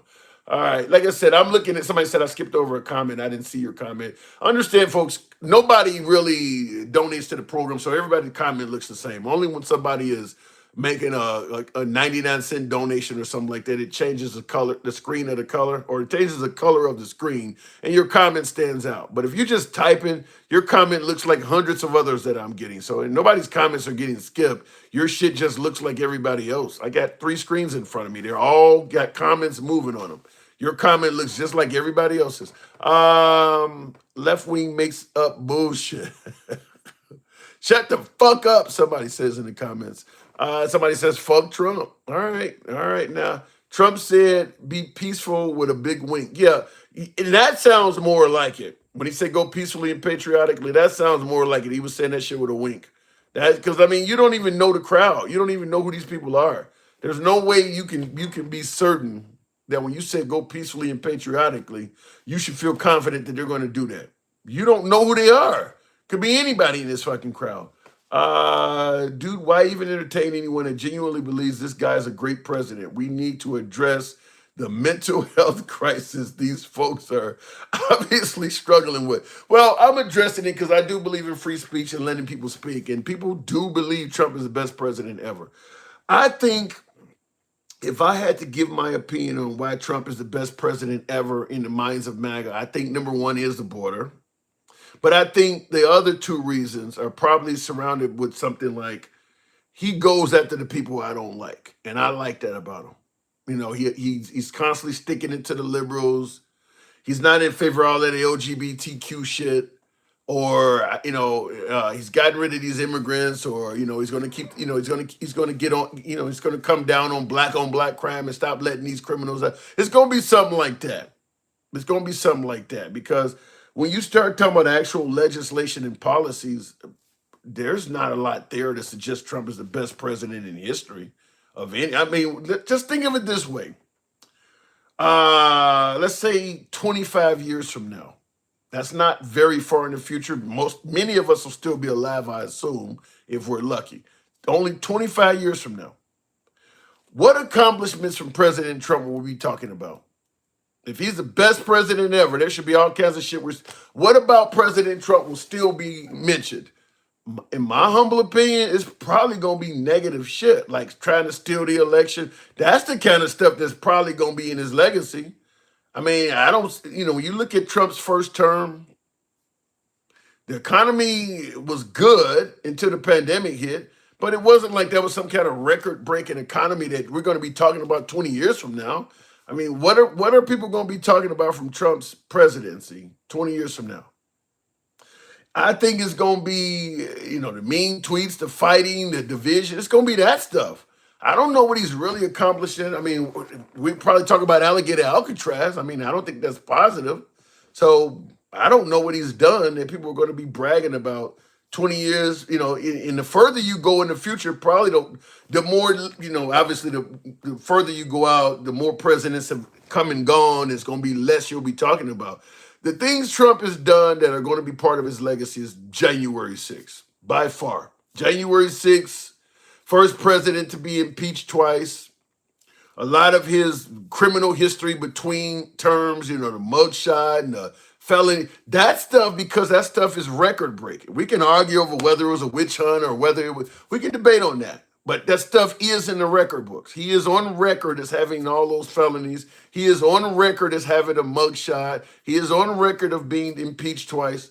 That stuff is going to outweigh, in terms of history and legacy, that stuff is going to carry on far more than any of the shit that he's doing now. Okay, sent the National Guard into Chicago. That'll probably be remembered because he's when the last time we had a president to send the military into a U.S. city? That'll be remembered.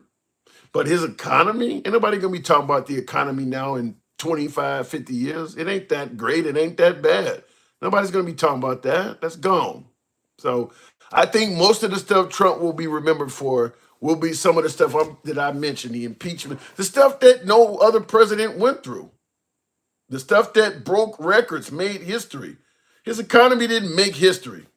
Nobody's going to be talking about. They're going to be talking about the fact that he got impeached twice and mugshots and shit like that. That's the stuff that will be long lasting, I believe, at least, unless he does something really big. And I see in the comments somebody says cleaning up the swamp. I don't know any swamp creature that Trump has cleaned up. I mean, you would assume the Epstein list contains a bunch of them. He ain't cleaned up anybody from that. So how he outsmarted the Democratic Party while having 95% negative coverage. You think 50 years from now people are going to be talking about that? You really think that's going to stand the test of time? You may have had multiple presidents outsmart the Democratic Party by then. That ain't going. I don't think that's going to hold up over the test of time. Trump is going to be seen as the personification of the inner rot that pervades our money-driven political system. This is the natural end to the world elites have built. Shit always rises to the top. Well, I will say this.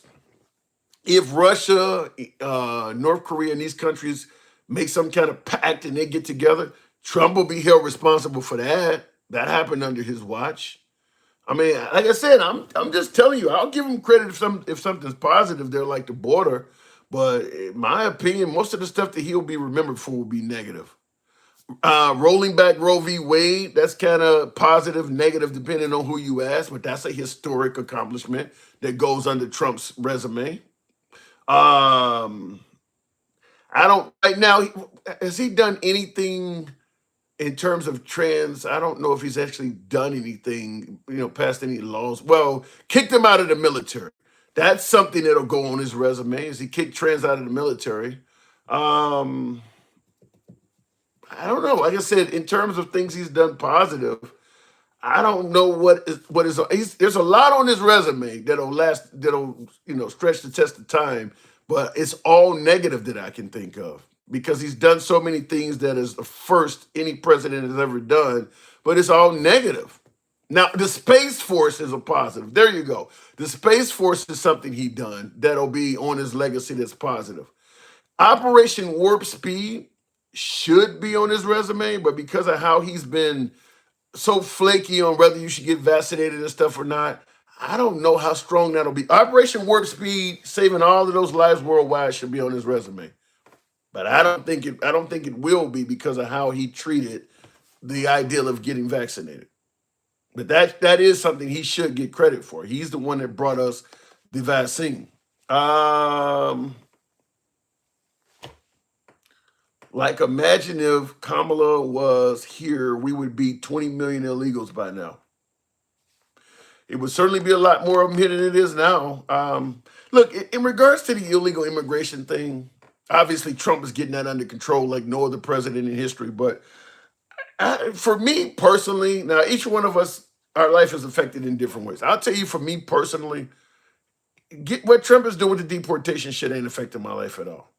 Just like getting, protecting the integrity of biological women in sports, that doesn't affect me. Now, I know a lot of MAGA view that as a huge win for Trump. I get it. But for me personally, kicking out these immigrants, it ain't making a difference in my life at all. Now, you're getting rid of immigrants who were allegedly receiving food stamps and phones and hotel rooms and a whole bunch of stuff at taxpayer money. So all of a sudden, all of these immigrants are no longer taxing the system. Have you seen any benefit personally, now that we're saving all this money? We're not sending any money to the Ukraine anymore for weapons like Biden was doing. Trump is now selling the weapons to NATO member countries, and we're getting money back for what we send to Ukraine. So we're saving billions of dollars, not sending money to the Ukraine anymore. Have you seen any pennies of that at all in your personal finances? Elon Musk fired tons of federal employees that were allegedly waste, fraud, and abuse, saving our government billions of dollars. Have you seen any of that money at all, personally? So the point I'm making is, if it doesn't affect the citizens, I don't know how it's considered as a major accomplishment. I mean, you're saving a ton of money, but it ain't doing nothing for the average person, so I don't get it. In the comments, somebody said, here's 3 of them. Border security, military, went against all corporations in D.C. swamp, respected by other countries. You making some shit up in that. I'll give you number 1. Border security is insanely strong under Trump. I'll give you number 1. Number 2, military. That doesn't say shit. What does that mean? That just military. That doesn't say anything. What did he do for the military? Just typing military, that doesn't say anything. Number 3, went against all the corruption in DC swamp. How? What did he do? I mean, I mean, listen, are there a whole bunch of federal cases against corrupt people in DC going to prison and stuff like that now that Trump is in office? Win against corruption in DC. How? What came out of that? That's not an accomplishment. I don't know of any major pedal rings and stuff that are going down in DC because of Trump or any. How? What did he do? You're giving him credit for shit that ain't nothing came out of. And number 4 is just ridiculous. You got number 4 respected by other countries. Vladimir Putin has made a mockery of Trump. There is no way in hell what Vladimir Putin is doing right now can be constituted as respect for President Trump. What do you mean respected by other countries? I'll give you the border. All of the rest of the shit you said is hogwash. Respected by other countries. No way in hell. Trump coin, Trump Bible, Trump sneakers. Yeah. Weird, I buy groceries every week for a family of 6 and just paid almost $3 more for 18 eggs than I did last week. Yeah, some people are claiming that groceries are going down. I'm not seeing that. But some of you guys are saying you are. They're pretending that getting rid of immigrants is helping us. And that's what I said also. I need to see evidence that getting rid of all these immigrants is benefiting the American people. Maybe in the future, like if you're getting rid of them and they're not getting food stamps and all this stuff, if I can see where people are Americans are requesting assistance and suddenly they're able to get it now and things like that. But the right tends to be what do you call it? A pull yourself up by your bootstraps, self-reliance party. So even if there's no immigrants getting shit, you're not going to get it either. They believe in self-reliance. So for the average American, getting rid of a bunch of illegals is not going to change your life really at all. I suppose if you live in a border city somewhere where people are running through your yard or something like that, I can see where you might benefit, but most Americans are not dealing with illegal immigrants at that level. It's only blue cities that are suffering. You got to be fucking out of your mind to say that. All of the uninsured people that are in Mississippi and Texas, no health care. Their schools are dead last. The roads and bridges are fucked up throughout the Red South. You got to be out of your mind to make a suggestion that only liberal cities are suffering. You must ain't never drove outside of a liberal city to say something like that. You act like NATO is attacking us. He is negotiating for Ukraine. Now, Biden was negotiating for Ukraine. Trump is not negotiating for Ukraine. I guarantee you, I would put triple the money on it. Zelensky, president of the Ukraine, would much rather prefer Biden than Trump. Guaranteed. Trump is not negotiating for the Ukraine. He started out the war by actually accusing them of starting it. Trump ain't negotiating for the Ukraine. Trump is negotiating for the Nobel Peace Prize. He's trying to end war so he could have a dig at the Nobel Peace Prize. He don't give a fuck about the Ukraine because he came in cutting off surveillance, cutting off weapons. What Trump did in his first 6 months undoubtedly got a lot of Ukrainians killed. Trump ain't negotiating on behalf of the Ukraine at all. Red states with huge Democrat red cities. You think the citizens in red states that don't live in those big liberal cities are not hurting too? When I say the educational system in Mississippi is dead last, that ain't just happening in Jacksonville or Hattiesburg. That's the whole fucking state. Anywhere you live in that state, you're part of that low-ass educational system. When you look at the poverty in Mississippi, anywhere you live in that state, people are living like that. So, no, the red states are shitholes if you know how to judge a shithole.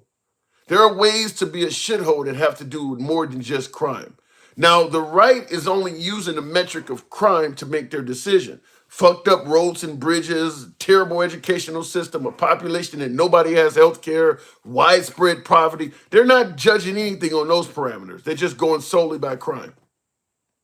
But I'll submit to you, there's a hell of a lot of red states out there that are shitholes. They believe in self-reliance for the mid-low class. So what are you saying? They don't believe in self-reliance for the wealthy? Let me know what you mean there, Black I can't read the rest of that, but thank you. Appreciate the super chat. Thank you for the support.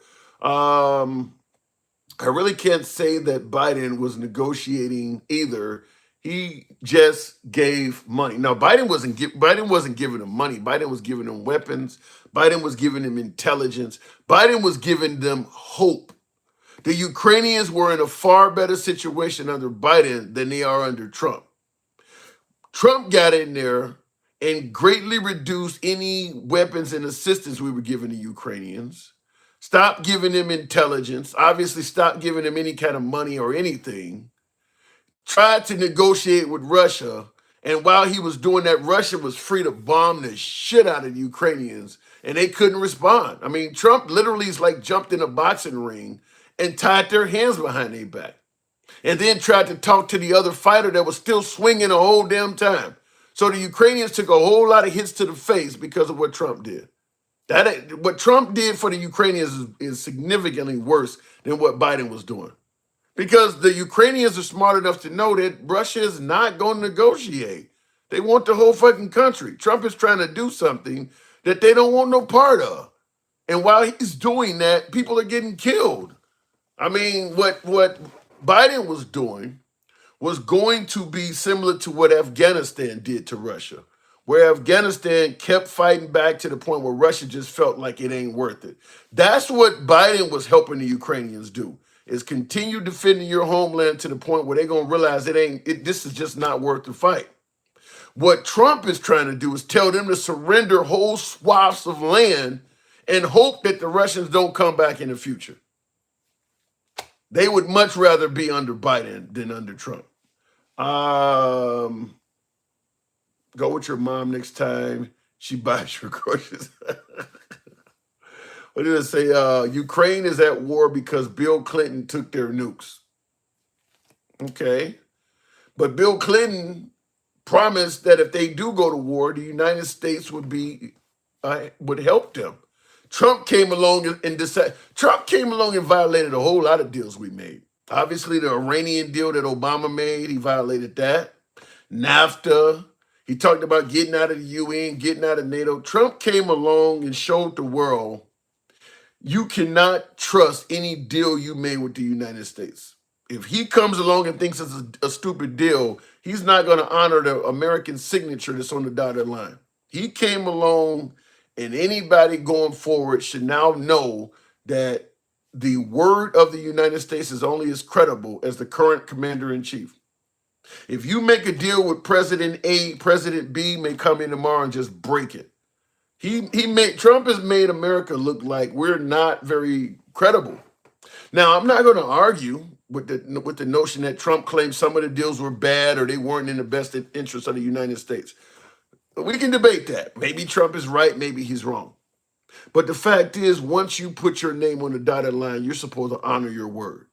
You don't just come back. I made a bad deal with you yesterday. I want to break it. I always use the example that you're going out to buy a new Cadillac. You go to the dealership and the dealer is not there, but his wife is working at the business for the day. She sells you a Cadillac for $5,000 below the sticker price. You got a great deal. You drive the car on home, loving the deal you got. All of a sudden, the next day, the husband is outside your house with a tow truck. My wife made a bad deal. I want the car back. Would you ever buy from them again? They signed on the dotted line and said, this is your purchase. I mean, America made this deal under Obama or under Clinton or under whoever, and they signed on the dotted line. Trump comes along and just breaks the deal. Why would you make any more deals with the United States, knowing that the next president might break this one too? I mean, that's what Trump was talking about. If Iran doesn't come to the negotiating table, he's gonna do all this and that, sanctioning bombs and shit like. Why the fuck would I make a deal with you when you just showed deals with America are only as credible as the guy that's in the White House? He showed people that making deals with America, the deals aren't reliable. Why do you think rent is so high in California? It's called supply and demand. They're supplying illegal, so the demand for rent. No, the rent in California is high because everybody want to fucking live there. There was a time in America where we did not have a huge illegal immigration problem. And the rents in California were still higher than everywhere else. The rents are always going to be higher if people want to live there. People are the weather, the scenery, the proximity to the ocean. People are always going to want to be in that area. Even if you get every illegal immigrant out of this country that is here, let's say you get 100% of them deported, you're still going to pay more money to live in LA than you're going to pay to live in Birmingham, Alabama. It's still going to be higher because people want to live there. They don't want to fucking live in Birmingham.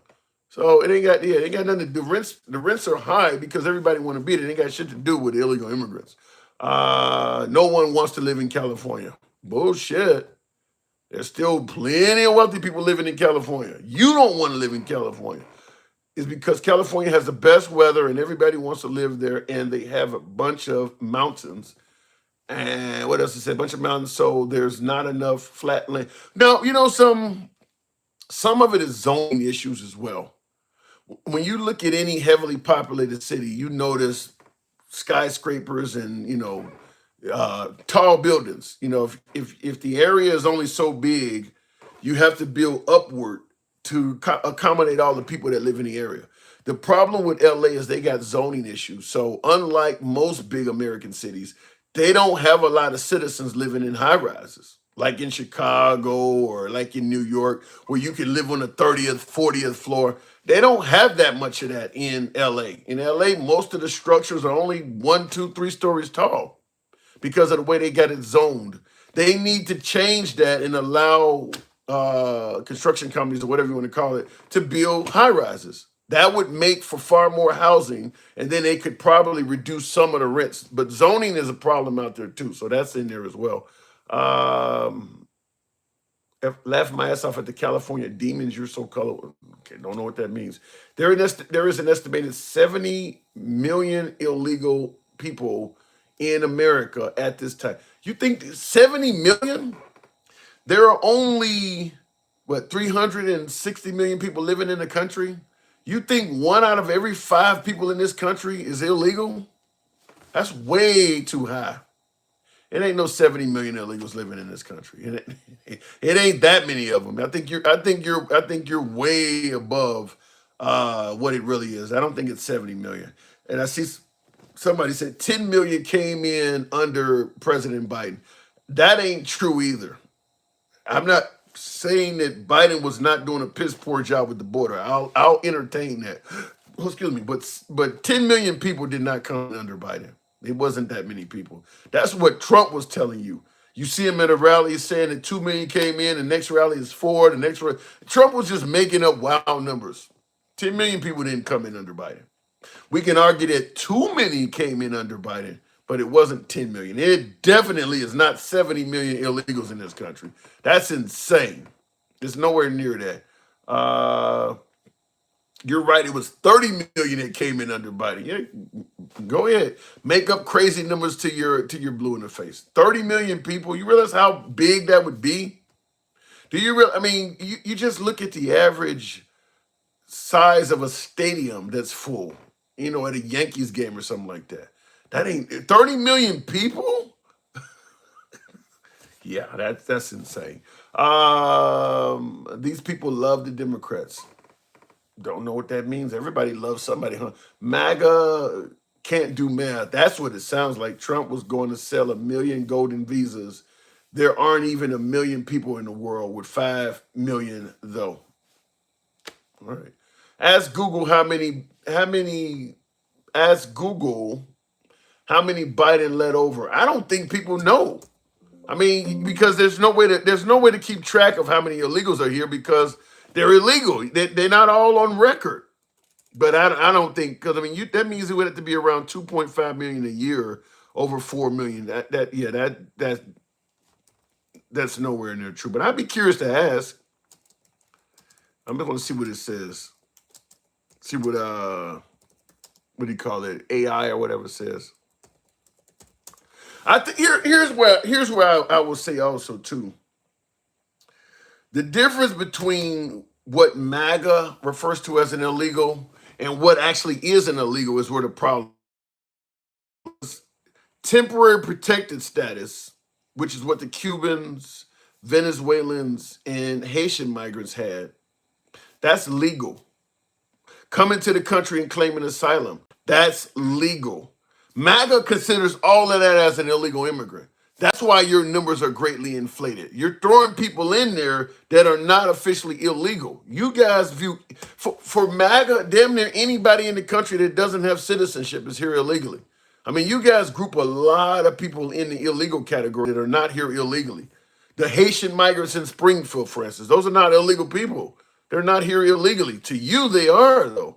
So that's why you're probably getting 10 million, is that you're throwing all sorts of groups of people in there. Because even to this day, with Trump canceling TPS status, with Trump getting rid of not only getting rid of the asylum seekers, when you listen to MAGA, their response is, why do you have any problem with what Trump's doing? He's getting rid of illegal immigrants. They don't even count these people as anything other than illegal immigrants. So that's where you're getting so many illegal immigrants, is that you're counting a whole lot of people that had a legal right to be here as illegals. They're not here illegally. When he said the Haitian migrants in Springfield eating cats, all of them people are here legally. All of them TPS people are here legally. To you guys, those are illegal immigrants. That's 500,000 people right there. That's illegal to you guys. So that's why you're seeing so many illegal immigrants. Because your numbers are based on, I don't want to say hatred, but just those are false numbers. 300,000 kids without anyone, 60,000 lost. I don't even believe that's true. Those kids aren't lost. Those kids are with their families and shit like that. They're not lost. Russia didn't attack when Trump was in there, so make it make sense. Could have been building up, getting prepared to attack. It's hard to say, but they sure ain't backing out with Trump in there. I mean, so it's clear they're not afraid of Trump. Trump has threatened Russia way more than Biden ever have. And I mean, he's been all on TV threatening them. They don't seem to be afraid of Trump at all. Congress asked them about the hotline, 60K unanswered. I don't know. Border Patrol put of the 10 million number. Well, like I said, if you're considering TPS, all of them Venezuelans and all of those Cubans that are being deported that had TPS status, Trump said, look, TPS is not forever. You got to go. Okay, you just changed the law so that they got to go. That don't mean they were here illegally, though. He's kicking. Most of the people that Trump is kicking out is not in the country illegally. He just decided, I want you to go. They're not in the country illegally. You guys are just categorizing them as illegal immigrants. I mean, like I said, 500,000 Haitians have TPS status. He's kicking them out. None of them are illegal. They're here legally. Y'all, Don Kotifis answer that one. If migrants being deported didn't have a right to habeas corpus due process, why did Donald suspend it then?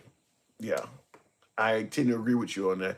Bill Clinton took the nukes from Ukraine, Obama and Crimea, and next under administration, Joe Biden sent the money. Russia did nothing when Trump was in.